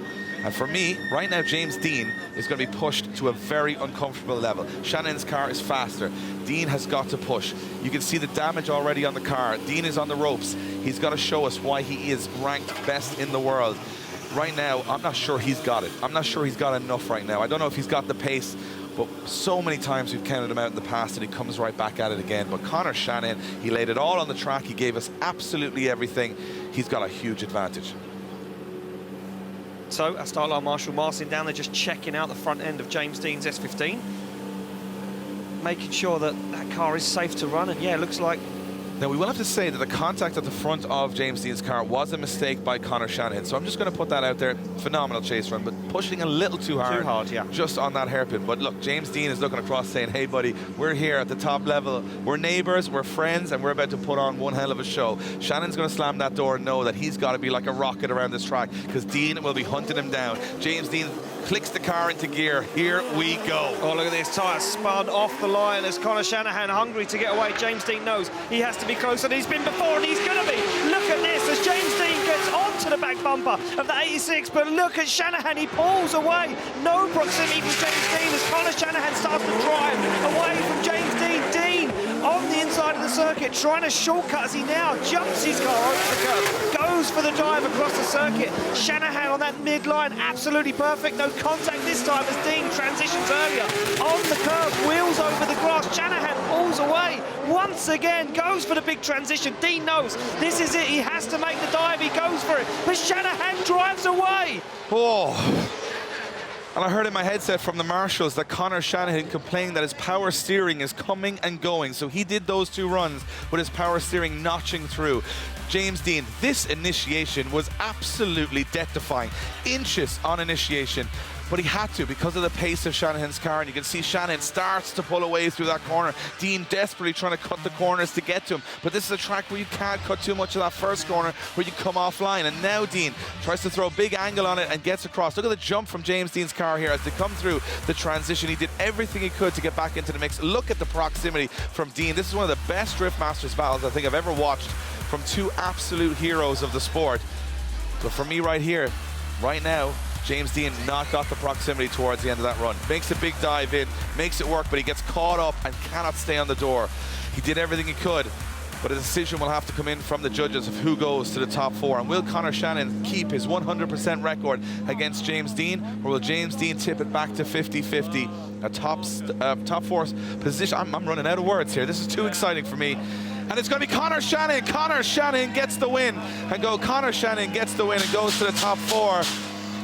And that noise you hear in the background here in the tower is John Shanahan, Conor's dad, absolutely jumping up and down in elation as his son goes to the top 4, claws a huge amount of championship points, promised us an absolute clinic, and delivered. James Deane goes out in the top 8. He'll celebrate for the fans, James, huge ambassador for the sport, all smiles, and I think if you really asked him, James, if he was going to lose to anybody, I think Conor Shanahan wouldn't be the worst choice. And you can see Conor Shanahan having a look over and saying, you taught me everything I know, but now it's my time to go and get that trophy.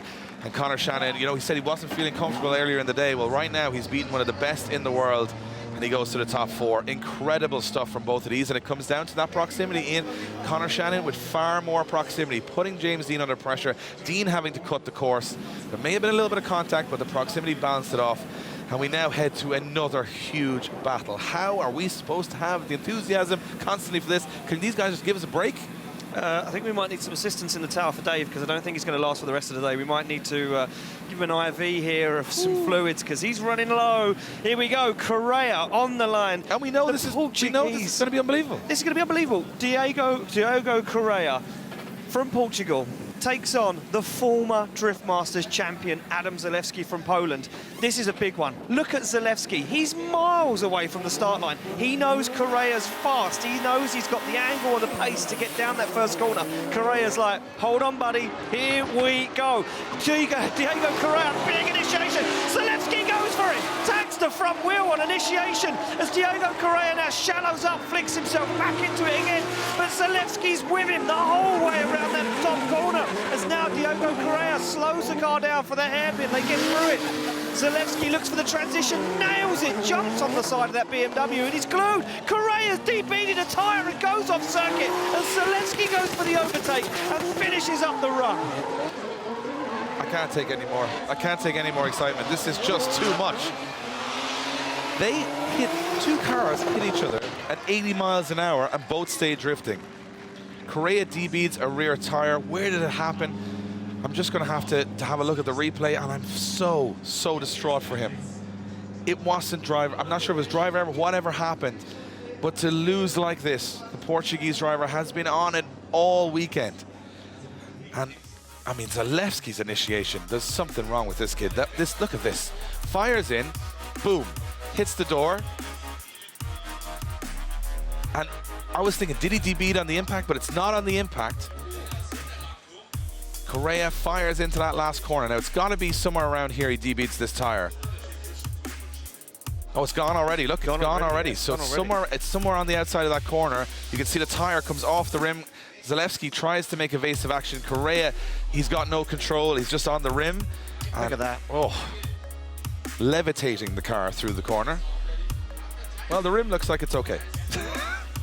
Look at that. Oh, not so much now. Just takes the rubber off of the concrete. And there we go. And there it absolutely smashes the wheel.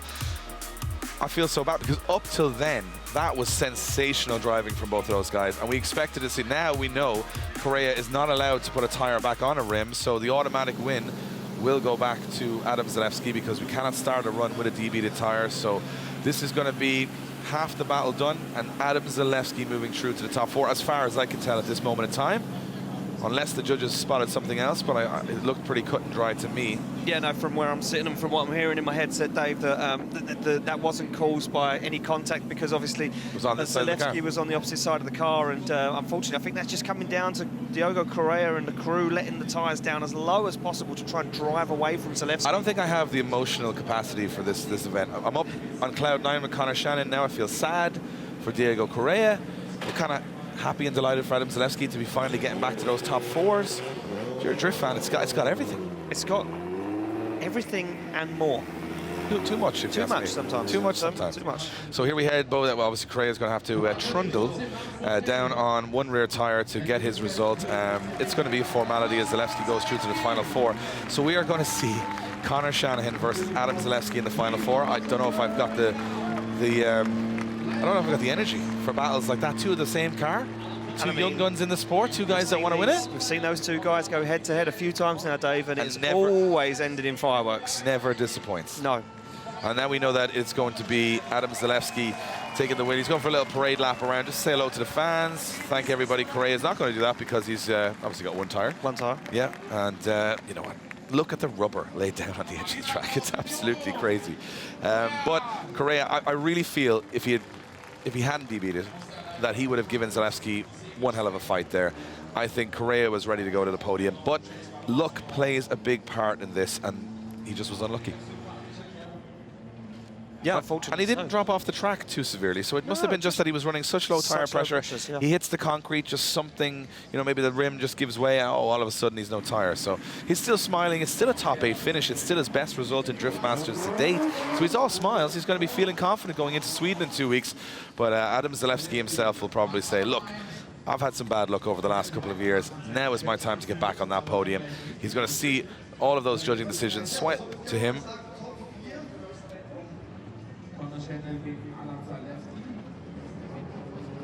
So there we go. No, they have received their decision. It does look like we're going to head down back to the start line, Dave. And, well, Torani Kavia finally this weekend is going to be tested.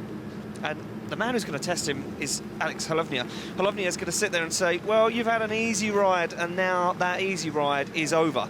Because I'm here... It's about to get bumpy. I'm here to see if you've really got what it takes with this new setup you keep boasting about. Well, I think Kavia looks so confident in every bye run that I'm just looking forward. Watch the angle he's pulling on this first corner.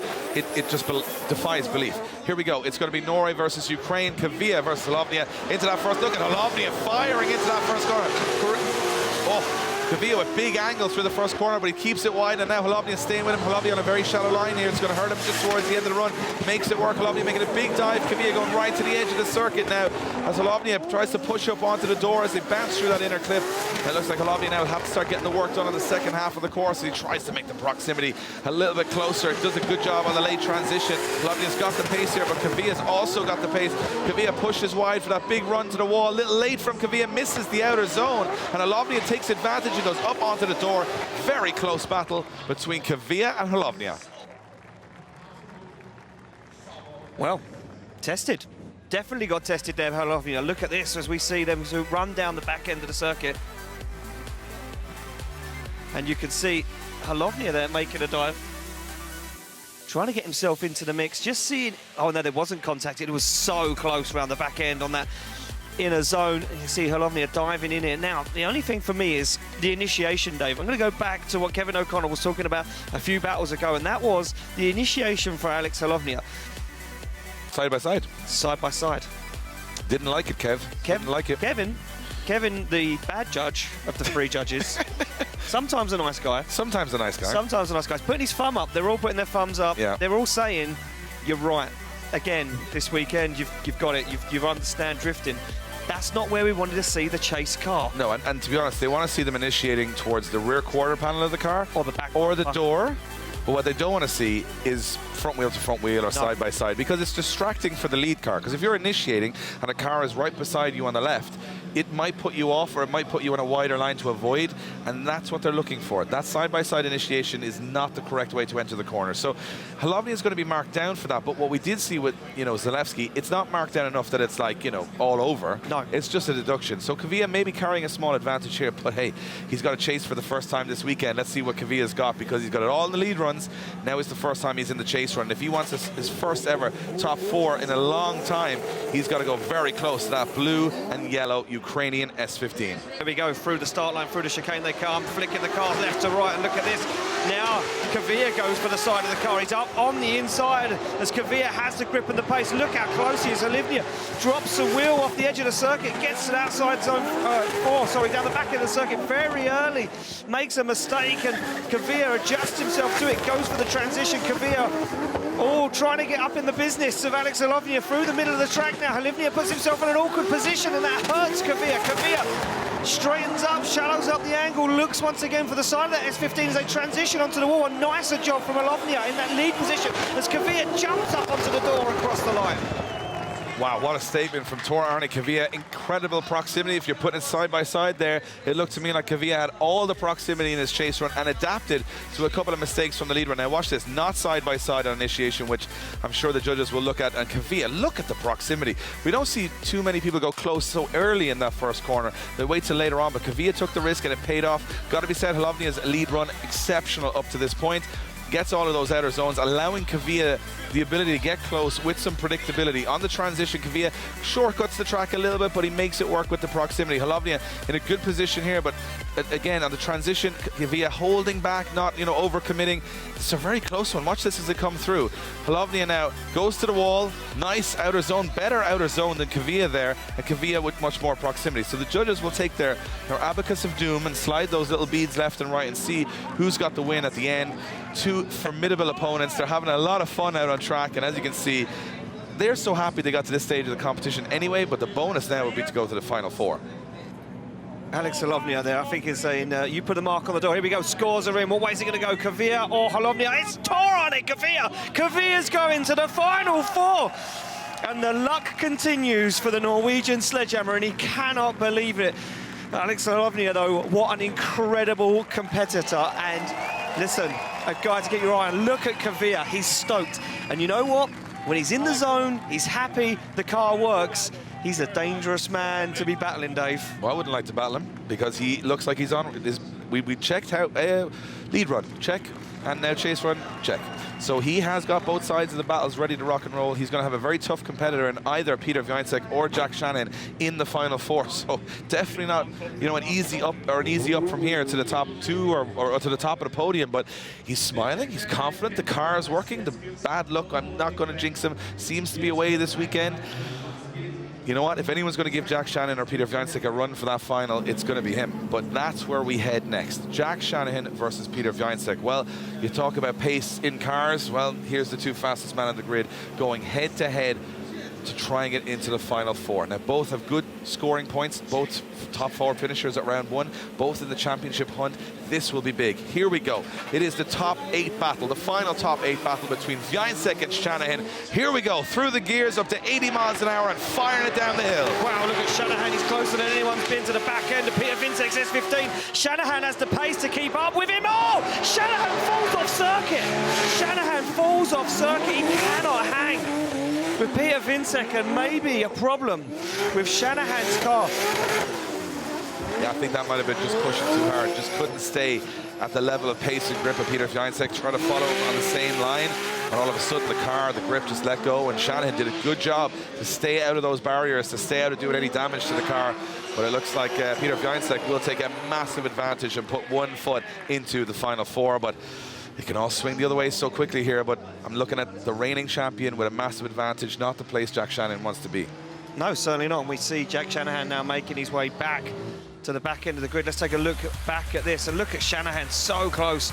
Goes for a big dive on initiation, starts to push real hard, and you can see him, look, gets on the inside, starts to push, and then Wiancek starts to make it. Look at that, the wheels turn the opposite way. That much grip dialed in the car. The front wheel said, I'm out.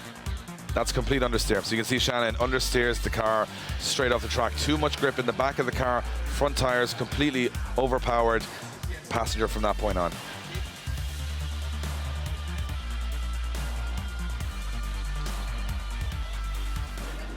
Well, both drivers will return to the start line, but one happier than the other. And Peter Wiancek will be informed from his crew.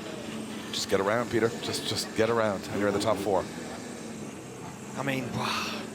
I told you, I was saying this all the way through the competition, that Peter Wiancek's car, I think, is undrivable. I think he's superhuman, that how his car, he's able to get around the understeer to a certain extent that everyone else is suffering with. He's able to adapt his driving style to that, or almost like he expects the understeer, so he's almost driving, you know, he almost pulls the handbrake knowing it's coming, and he's driving at that pace all the time. Shanahan, that was definitely a shock. He didn't expect the front of the car to give way like it did, but I don't think he's ever put that much grip into the back of the car. So, yeah, interesting. Yeah, look at Shanahan, very deflated inside the car, shakes his head.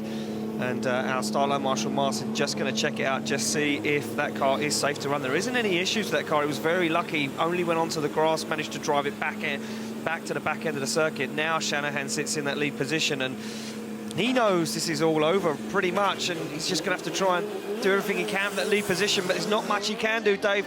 Through the chicane they come, down through the gears. Shanahan goes for it, nice big initiation, absolutely screaming past. As now Peter Wiancek starts to make mistakes. Oh, and a big waver and a wobble from Peter Wiancek as he catches understeer down the back end of the circuit. They come into this first hairpin. Shanahan onto the throttle. Peter Wiancek finds the back of the GT86. He goes for a big wild flick across the circuit. Shanahan throwing all the tools in the toolbox at this one to try and throw Peter Wiancek off the scent. Can Shanahan do anything? Can Peter Wiancek stay with him? All he needs is a clean run. And Wiancek keeps his nose clean at the moment as Shanahan goes for that big wide swing across the line. Wiancek keeps it clean. You know what? Not the best chase for him. I don't think it needed to be. I think that was tactical from Peter Wiancek there. I knew he would know himself. He didn't need to overcommit at any point. A couple of wobbles, as you said, but a couple of wobbles from Shanahan as well in the lead position, and I think the damage was all done from the first half of this battle. As they come into that first corner, Shanahan fires. You can see how much rubber is laid down in that first corner. And look at this wobble from Wiancek, but he keeps it on angle. He doesn't put himself at any position throughout the run where he's completely off angle. And that, for me, is just keeping him in the fight, making sure that he's not going too close. He doesn't need to. He can keep a little bit in the tank for the battles remaining in the competition, if that's how the judges deem it.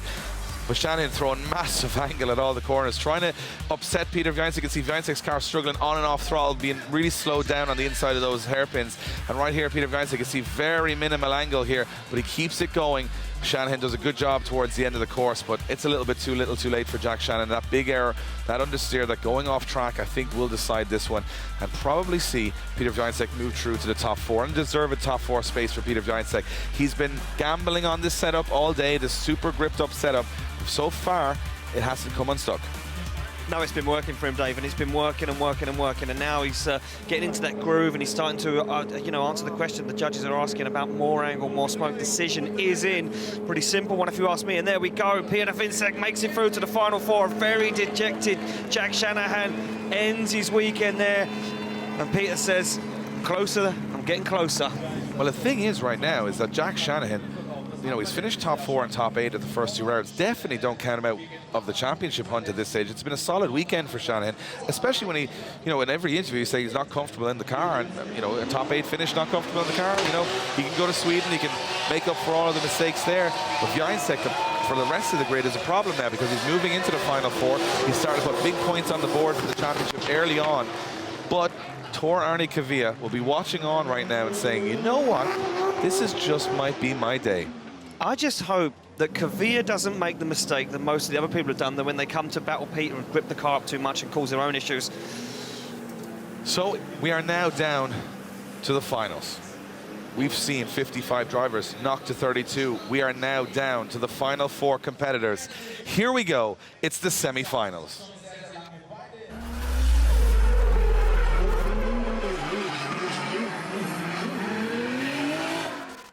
Greinbach, Austria. History will be made as now 2 young guns of the sport line up side by side, both in very similar cars, running very similar setups, both have very similar successes.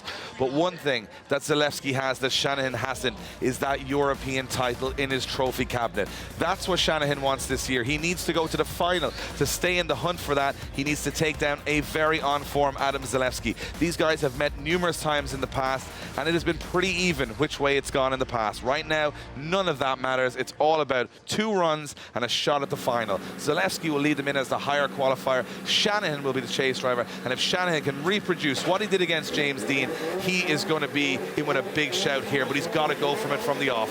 Certainly has. Here we go. He's in the chase position. He's in the best position to get the job done. He goes through the gears. 2 Toyota GT86s, both with Toyota turbo engines. And look at Shanahan as he shallows up the angle. He wavers. He watches where Zalewski goes. They both dial on the angle as they come down the back end of the circuit. Shanahan knows Zalewski's driving style. These two have battled time and time again. And here we go again as they come through that first hairpin into the second one. Shanahan's right there. He knows not to get too close. He was lucky with Dean. Now he starts to apply the pressure to Zalewski. He's asking the question, are you really the best of the best? As Shanahan goes for the transition back, Shanahan is on the door, and Shanahan pushes Zalewski to the limit. What a phenomenal run from both Adam Zalewski and Connor Shanahan. We've said it so many times, you can't have an exciting chase run without a phenomenal lead run, and Adam Zalewski delivered in spades. What a run from these 2 young guns as Zalewski fires through that first corner. Shanahan starts to lose him a little bit, dials up the angle, and starts to get the hunt back on towards that first hairpin, and boy does he. Lets the car wash as fast as he can. Look, he's off throttle, letting the car wash, a couple of taps of the front brake, and he's back on the door. Now watch this, much more calculated from Shanahan on the transition. Doesn't make contact, holds the car there, and comes out at the same pace as Zalewski. Beautiful transition from both drivers. Look at them, not even dropping wheels, on the line, and this last transition for Shanahan, he waits, he fires it up, and then he strikes straight up onto the door of Adam Zalewski, tries to just nudge a little bit across the line, put the pressure on Zalewski, let Zalewski know he's there all the way, and let Zalewski now handle that pressure. And will he crumble? Well, I've watched Adam Zalewski, he's a cool, calm customer. He's going to turn and go, well, you think that's impressive? Wait till you see this. Well, we see Adam Zalewski put down the closest chase run we've ever seen. That was incredible from Shanahan. Well, here we go. It's time to get him back on the line. Shanahan now to lead out Zalewski. Shanahan knows Zalewski's dangerous in that chase position. What has Zalewski got? Shanahan he says, the spotters just said, well, what more can you do, really? What just more nail it, Connor. Just go out there and do a nailed run. Adam Zalewski spotters are going, turning off the radios and saying, it's all up to you now, boy. You got to go out there and absolutely push him around that track. And you are watching some of the best drivers in the world on one of the most challenging tracks in the world, put on one of the best shows in the world for your entertainment. And here we go again. I'm not sure if we're ready. We hope you guys are ready. The drivers are ready. Here we go. Here we go. Shanahan through the chicane down, goes for a big early initiation. Look at this from Zalewski. He's made a hash of it. Zalewski goes too angry, makes contact with Shanahan. Shanahan gets himself back into it. That was a big mistake from Zalewski. Now Zalewski hunts down Shanahan. Once again, he's up onto the door. He's into the back bumper on the back wheel of Shanahan's GT86 as they transition back. Shanahan keeps his cool. He knows there was big impact. This is the one for Shanahan as he transitions through. Zalewski keeps it clean. Zalewski's struggling. Zalewski's in trouble. He goes wide. He spins. Shanahan takes it to the wall. Shanahan is going to come across the line with his arm out the window. He knows he has it in the bag. Oh, I could just see out of the corner of my eye here in the tower, one very proud John Shanahan, Connor's dad. He never celebrates until the result is locked in, but I think this result is going to be pretty obvious. I'm not sure what happened to Zalewski there. Looked like something mechanical happened in the car because he was drifting, and next minute the car shut down and he went off the track. There may have been a steering problem after that impact. It was a heavy hit on that first corner. Zalewski just absolutely threw it at Shanahan. Watch this, comes in. Now this is a big hit. Watch, it's front wheel to front wheel. And Connor Shanahan's front wheel definitely had to have damage after that, but somehow Shanahan keeps it going. Somehow Zalewski keeps it going, and they're back in the mix again. But I mean, how about that? Shanahan took a hit to the front wheel. The car understeered on throttle for at least 200-300 meters. Then he gets back into it and says, I'm phased. So we're hearing from Adam Zalewski that one of our marshals talking to him saying he has got steering issues with the car. Damage done from that hit. Now watch as he comes through. Look, the wheel's not turning. Something broke on the front end of that car, definitely. He's turning, but the car's not turning. How he got through half the course like that, how they both did, I have absolutely no idea. And the door opened from Connor Shanahan as he comes across the line. Just let a little bit of smoke out. Just saying hello to the fans. Has Connor Shanahan made it to his first final in over? Oh, look at the steering wheel. The steering wheel column has snapped. The steering column has snapped on So the he's holding the steering wheel up as he's going around the track. How did he even do that? So he's holding the steering wheel up and like it's not going to... Oh, these young guns, man. I'm getting too old to call this stuff. It's too exciting. I have a heart attack up here. Crowd. Connor Shanahan, I think he knows. Look at this business for Shanahan. He's going to the final. He knows he's going to the final now, and this is where he wants to be. Big finish for him in 5th place at round one. I don't know. I wouldn't count your chickens just yet, Dave, because the judges over my shoulder are looking at different replays on different screens. Are we going back to this again? I don't know. Are we getting too excited again? I'm going to crack open another cold beverage, and it's not alcoholic, by the way. It's. I'll put it this way. Have a drink, because this conversation's going on, and it's going to come down to that contact on the first corner. That's what it's going to come down to. Oh, we might have fluid coming from Zalewski's car. We're getting a decision in, and it's Connor Shanahan does get the win. Judges checking over that first corner, happy with everything that happened, and Connor Shanahan gets the win and goes to the final of round 2 of the Drift Masters European Championship. He was committed. Once he had Dean beaten, I think he started to believe. Well, we got to go down trackside to Becky. She is with Connor Shanahan. He must be over the moon. He's going to the final. Connor, what a fantastic result. That was a seriously hard battle. Did you feel that contact coming into your car? And were you worried that it was going to knock you offline for a second? Yeah, I really had to steer out of that before I thought I was going to the tyre wall, and that's the last thing I wanted before I went to a final. But I want to go back to the last battle, and there is one thing I want to say. James Dean, thank you so much. I hit him as hard as I could. Pretty sure I bent the steering, and that's what you call a proper driver. And you know, it's a pity that we're running away from him on these tyres, and I have a lot of respect for him to that. If there was any other driver, he would have been there in the tyre wall, so thank you, James, for that. But yeah, Zalewski's always one to follow, but man, I'm getting comfortable on these tyres now. The chase runs are starting to get dialed, but I don't know. Hopefully we don't see Peter Viensik in the final. That's the last thing I want. But yeah, let's go. It's good for the championship. I'm excited. Great for the team. They're doing an incredible job. And yeah, I'm just rambling on now. I'm just super excited. Fair play, Connor. Congratulations. Well, he's every right to ramble on. He can ramble on for an hour. I listen to him. You know what? I love that. Respect to James Dean. And look at this. The steering. He was holding the steering wheel up at him. He's over the moon. He's like, ah. He said, I lost. But can you believe that I did half a lap holding the steering wheel like it's an Xbox controller, just driving around? Unbelievable. And now, we don't get any break. Any easier. Kvyat, not even looking left or right. He is in the lead position as the higher qualifier against Peter Viensik. It's the other top 4 battle. Could Kvyat do the impossible and take down the unbeatable Peter Viensik? Well, we are about to find out. And if you're a drift fan right now, if you're a new fan, You're watching some of the best action you'll ever see anywhere in the world. Kvia, he has been on rails since the start of this weekend. His car is fast. He said it's almost too fast. Well, you need it to be too fast to stay up with Peter Wiańczek, the current and reigning Drift Masters champion. Here we go. Wiańczek's got to get aggressive from the off with Kvia. It's going to go either way. And Kvia fires in on big angle. Wiańczek right with him. Yeah, look at this. Wiańczek knows he needs to stay with Kvia, and he can. He's big shallow, though. He's shallow. He makes a mistake. Does Wiańczek shallow once again. Kvia keeps big angle down the back end of the circuit. Now Kvia starts to dial it in, starts to find that front clip, and look at this.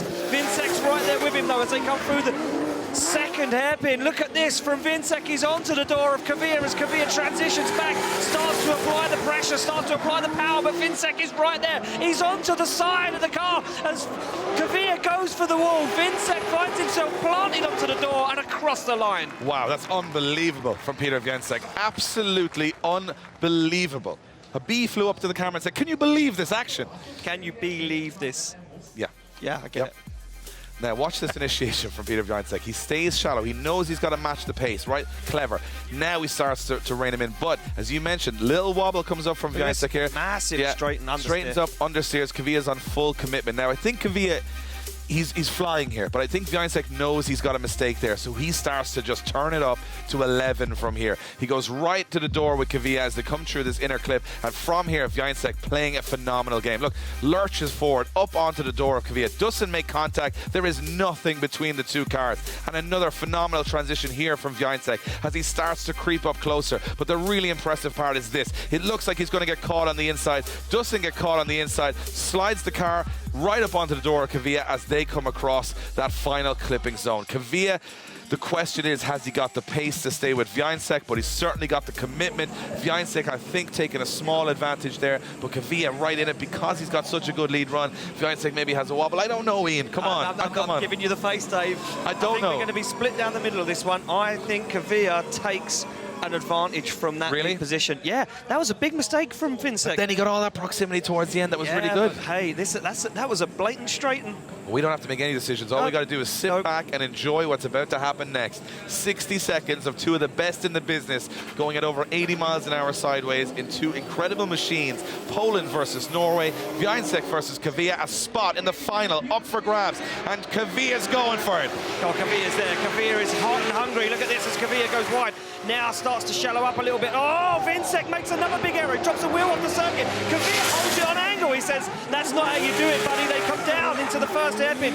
Wiańczek throws it. Kvia shuts it down. I cannot believe this. I cannot believe this championship. Kvia had it. He had it up to that moment that the car shuts down. And Wiańczek, it goes to show consistency is key. Wiańczek's car stays going, and he finishes out the run and will go to the final. What happened to Kvia's car? Wiańczek makes a big error in front of him. Kvia's looking at him going, this is the moment, this is the time. The armor that Peter Wiańczek's had around him for so long, you could see the cracks. And the car shuts down. Watch, Wiańczek, big error, has to lock it up, drops a wheel off the circuit. Kvia's like, I cannot believe this is happening. And as they come through, he goes onto the handbrake, he goes back on the throttle. No power whatsoever. Look, no smoke from the rear end of Kvia. Car runs up, absolutely shuts it down. Heartbreaking stuff in the top four. And if I'm not mistaken, our third and fourth place playoff, we have a car with no steering wheel, and now we have a car that's not running. Goes to show, you mentioned it so many times earlier in the broadcast, Ian, it's a war of attrition. It's about getting to the final. It's not just about being the best driver. Can your machinery last the whole way through?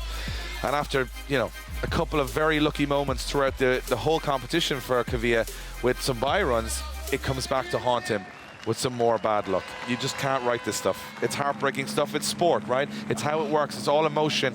But going through to the final will be Peter Wiańczek to go and take on Conor Shanahan. Wiańczek and Shanahan in the final. And you can see Wiańczek, he's heartbroken for Kvia. He knew that was very close. He knew that he was making mistakes, and he knew Kvia could be a threat. And Kvia was a threat, and he will be a threat from here on out. Kvia was there. He had Wiańczek on the ropes, and I'm going to say it now. If it wasn't for that failure, I think Kvia would be in the final.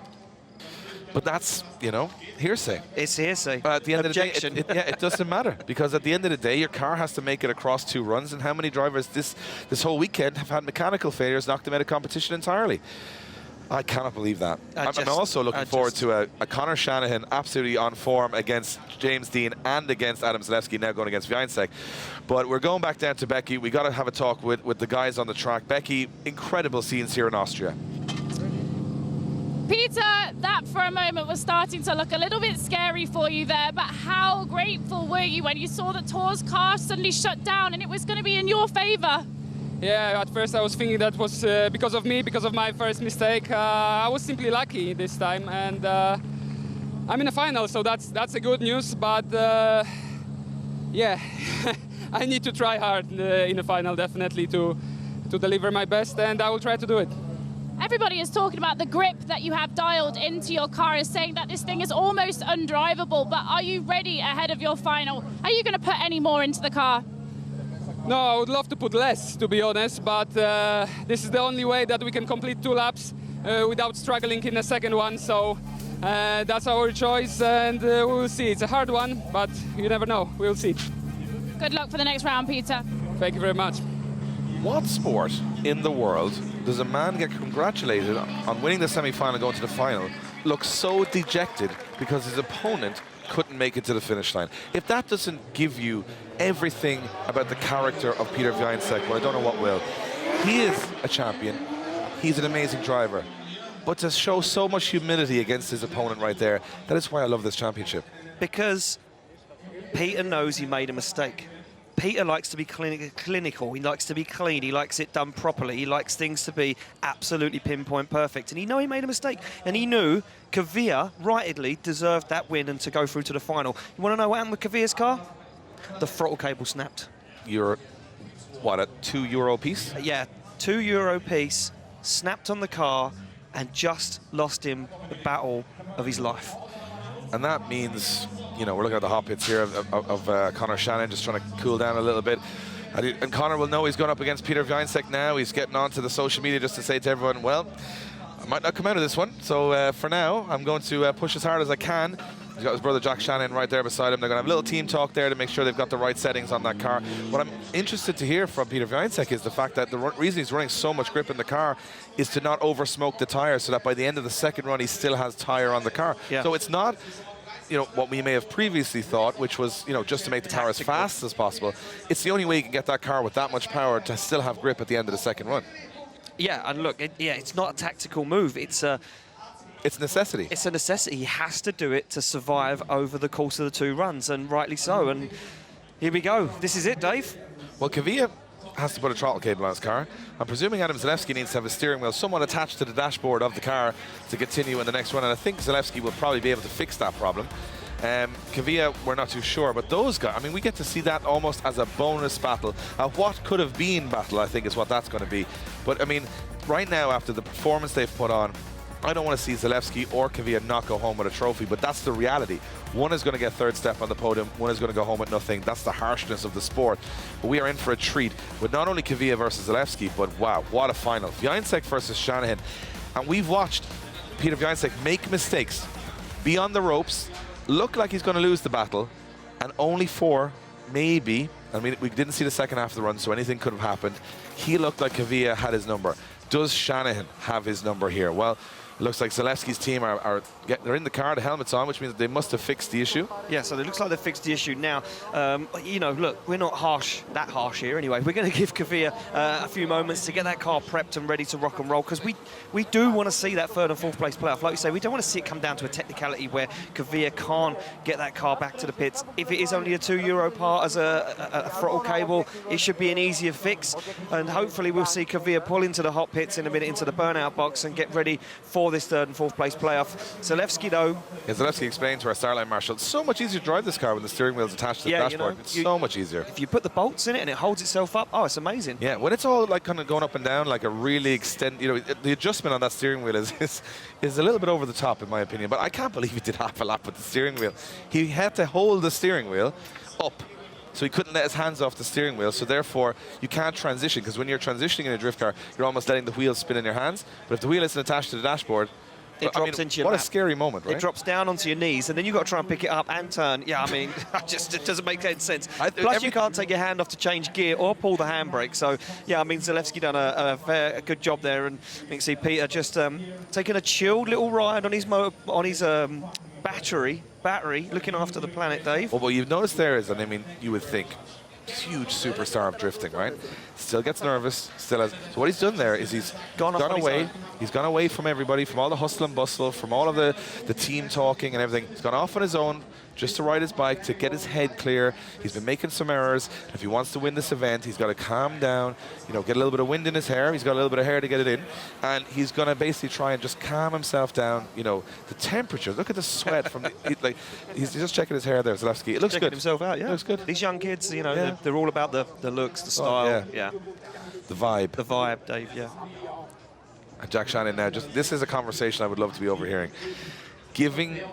I think what this conversation is, how much grip are you putting in, Connor, because you might not be able to drive it. Do you stay with what you were doing and hope Fiancek makes the same mistakes, or do you grip it up more so you can chase him?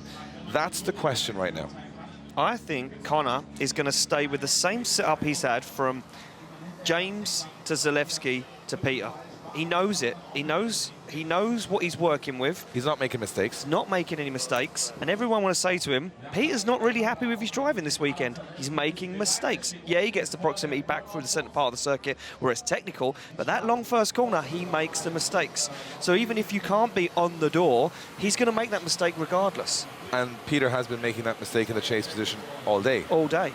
So this is where you got to either throw, I mean, we've seen it happen in the past, guys putting too much grip in the car, can't drive it, winding the car to the point where it's undrivable. I think Shanahan will leave it as it is and go back out as it was. Right now, you know, Connor is saying, look, I'm on a good road. The worst he can do here is finish second on the podium. So he's got to look at it from that perspective and say, the last thing I want to do, sure, Peter drives away from me, I can't do anything, I get second place. But if I make a big error here because I've changed something on the car, that's a long trip back to Ireland thinking about that wrong decision all the way through. So I think that's probably what's going through their mind right now.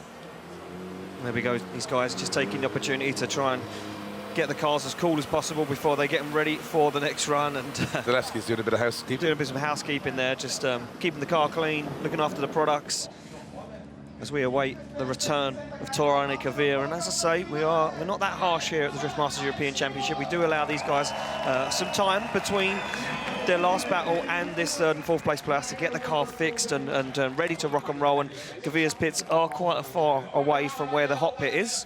Oh, and then there's one way of solving the problem is to cool down your driver. You use a leaf blower. Not what it's on the instructions. It doesn't say this is the use, but this is an ingenious way that they found of cooling down the drivers and cooling down the cars. And obviously, I mean, Conor Shanahan has been in and out of this car for almost 8 hours now. Yeah. This is a long day. You can talk about all your other motorsports. They ain't in and out of the car for 8 hours a day. And he's been in that car. And you remember, when you're not on track, you're in the queue, you're in the car. So 8 hours is a long time to hold your conversation, probably, for us it is, but a long time to hold your concentration as a driver to keep yourself in the zone. But now Conor Shanahan has just 2 runs ahead of him. He's going to be focused on those, laser focused. And we even saw Peter Fiancek having to take a little bit of a cycle around just to bring the temperatures down. And even the audience here in Austria having an absolute blast. They have had a treat right throughout this event. But the time has come. 4 drivers remain, 3 trophies up for grabs. It's time for the finals.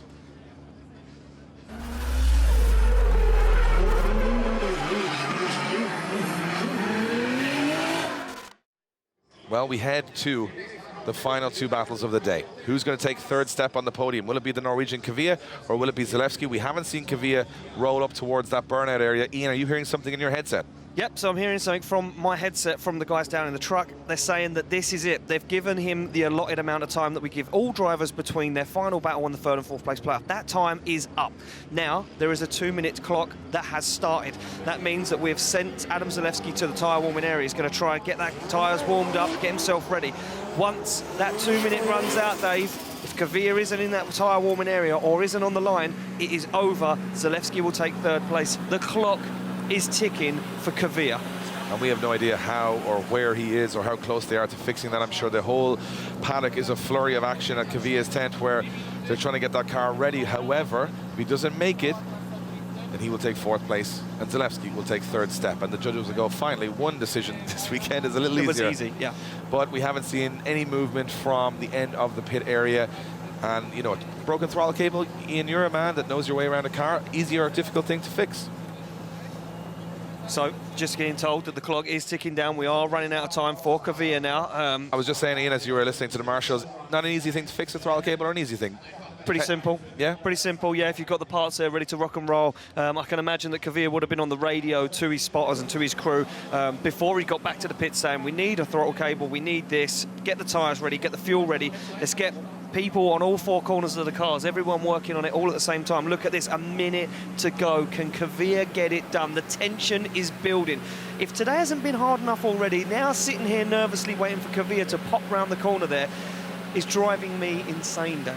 Yeah, it's like a surprise wrestling entrance. It just, the music comes on, Kvyat comes out of the pits, and everything's great. That might happen, might not. That might happen, that might not happen. And, yeah. And do you know what? Zalewski's sitting there thinking, with the best regards, that he doesn't want to get it fixed because he knows Kvyat is a hard contender to battle. He is, but I think Zalewski wants to leave things on a high. I think he'd like to beat Kvyat, yes, prove his worth. You know, he's had an unlucky battle with Conor Shanahan with the steering braking. Well, to be fair, the steering broke kind of because of Zalewski's own fault. But we don't know if Kvyat is going to make it back to the line. We can see that Conor Shanahan and Wiańczyk are ready for the final. Zalewski's warmed up. The clock now is ticking down. I mean, we're seconds away now. Yeah, we're Dave. seconds away now from an official result here, and it doesn't look to me like Kvyat is going to make this. Unfortunately, Vittorio and Kvyat, oh, there you go, 5 seconds. Clock ticking down, and that will be the end of that, and an official result will drop in. And it's going to be a bye run because obviously Zalewski has to prove that he can come off the start line. He's ready to go, and there he is, off the start line goes Adam Zalewski for a celebratory run. Big smoke, big angle, all for the fans here in Austria. Zalewski takes 3rd step on the podium, and to be honest, a deserved 3rd step. Really came to this track and just put on a clinic. Great qualifying runs. And I'm not sure what the steering is like in that car because they've sort of bolted everything quickly back together. But Zalewski, it won't matter. He's got off the start line. He's putting this on for the fans. Expect a big smoke show towards the end of the run, and he'll be standing on that 3rd step on the podium.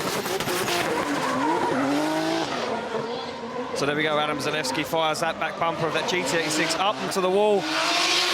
Brings it across the line. And there we go. Zalewski says, team, crew, job done. Weekend completed.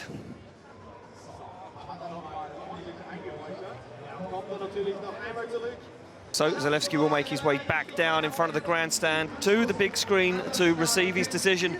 And yeah, we still do not see a Taurani Kvyat at the back end of the circuit, but I do see a Conor Shanahan and a Peter Wiańczyk warming up the tyres. Yeah, and there we go. Decision drops in. It is official, Dave. Adam Zalewski takes 3rd place here at round 2 of the 2022 Drift Masters European Championship. Likes it here. He likes it here. Likes it here. Yeah, got 3rd place in 2019 here as well, and he's looked very strong. All smiles, solid weekend. Not the weekend he was hoping for in Ireland at round 1, but round 2 he's back on track. He's back in the hunt for the championship. And for the next 4 rounds, expect that young man in that bright yellow GT86 to be right in the mix at the top end of the championship. Well, there we go. And here we are. Here we go. So it all comes down to this. The final runs of the day, Wiańczyk versus Shanahan. We hope you guys at home are ready because you know what? Right now, we are heading to the final.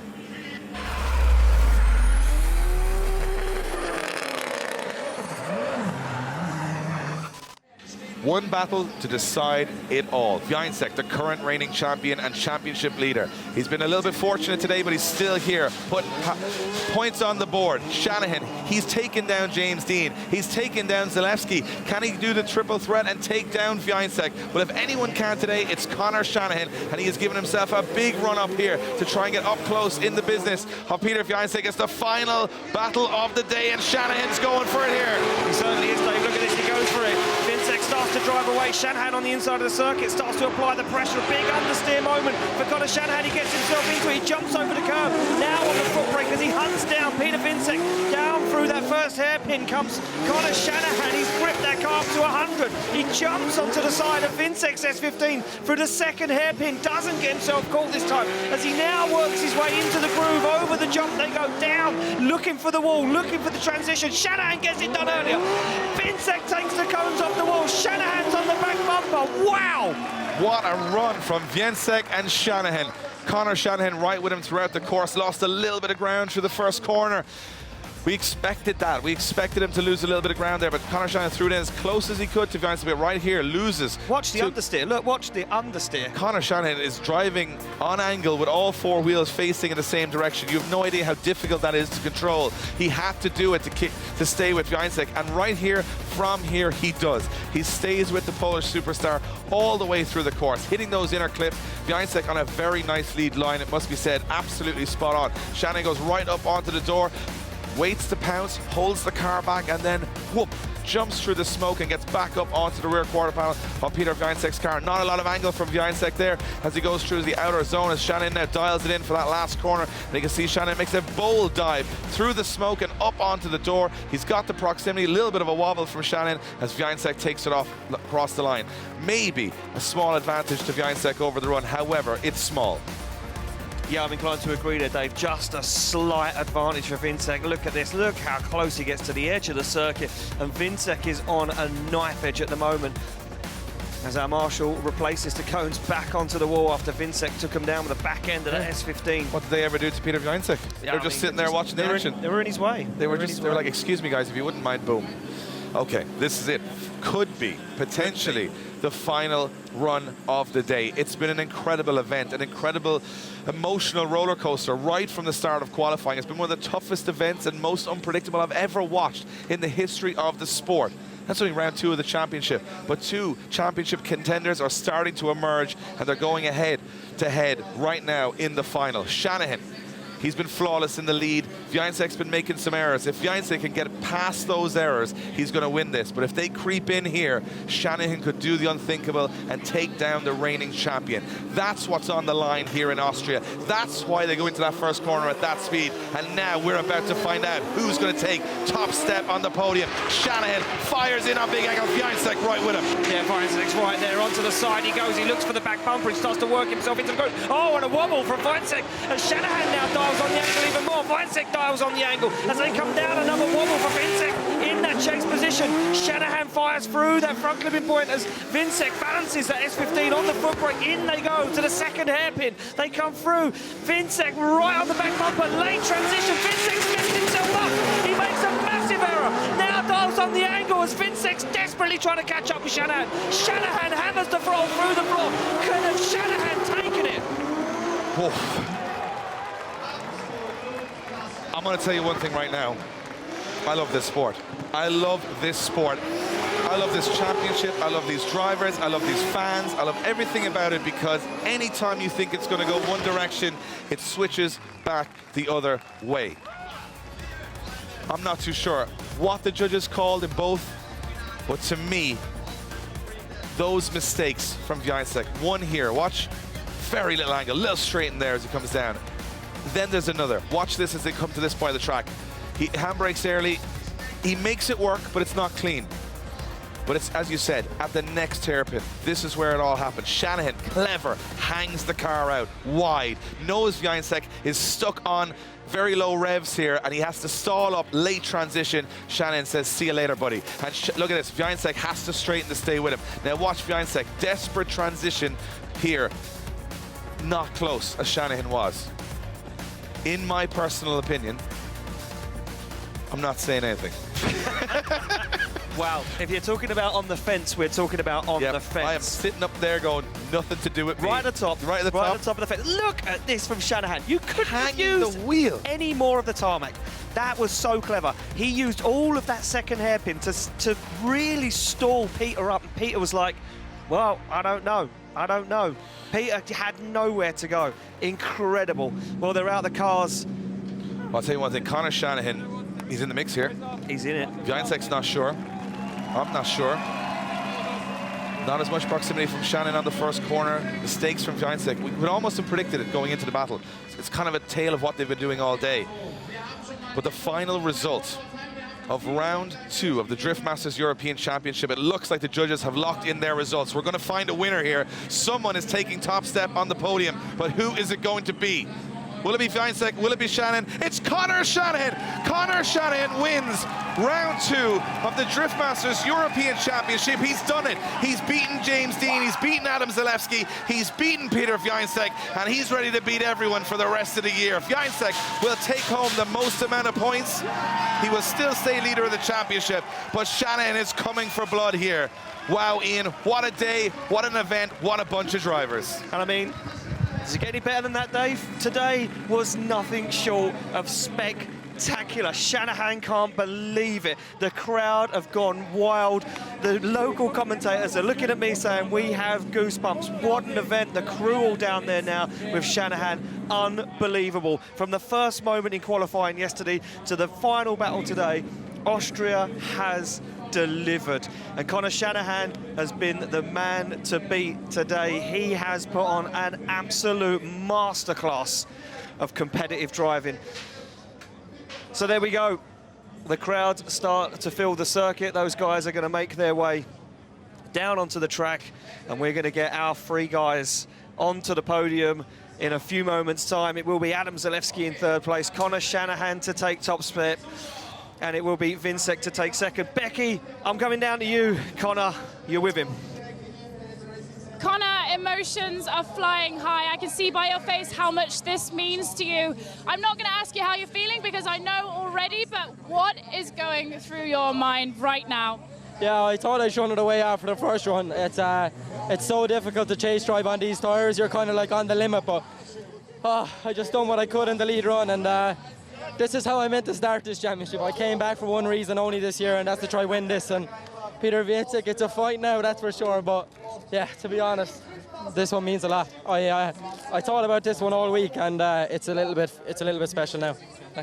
Taking down James Dean, Peter Wiesek. There is a big list of drivers out there, but I know that these two meant a lot to you. What is going to happen next round? Yeah, we just got to keep pushing. I don't know where I will be. I think I'll be close to Peter after this run now. And just let's keep a push on. Let's keep the charge on, and I don't know. That's all I can say right now. I just want to say a massive thank you to my incredible team who never gave up this weekend. Every change we asked them today, and also happy Father's Day to my dad. None of this would have been possible without him from day one. So yeah, thank you everybody. Incredible, Conor, incredible. Thank you so much, and a happy Father's Day to round it out. How good was that? Wow. Well, there we go. Thanks, Becky, and a very emotional Conor Shanahan. And there we go, round 2, final results list. Shanahan takes the win. Wiesek takes 2nd. Zalewski takes 3rd. And unfortunately for Kvyat, the luck ran out. James Dean in 5th. Correa in 6th. Shanahan in 7th. And Holownia in 8th. What a top 8 finish this weekend for those guys. Incredible. Let's take a look back down. Unfortunately for Benediktus Szczerba, fell out of competition early after that big impact with the wall. Jakub Pruszkonski from Poland is sitting in 12th place after the weekend. Makiva, an early exit, 16th for him. And Max Heidrich, again, another driver making a big mistake this weekend, drops himself into 17th place. Oran Nilsson, unfortunately, never made it to the grid, handing a win over to Kvyat, drops himself into 22nd. Henry Hamper, though, in that Mercedes-Benz E-Class, 24th place. Kevin Piscotty, the man who said the weekend was his, he was going to win it, finished up in 25th. Pontus Hartmann in 28th. Clemens Craudier in 29th. And rounding it all out in 32nd place was Manuel Vacca from Italy. So there we go, that is round 2, done and dusted in the bags, and another one for the history books. Conor Shanahan takes down the current champion and points leader.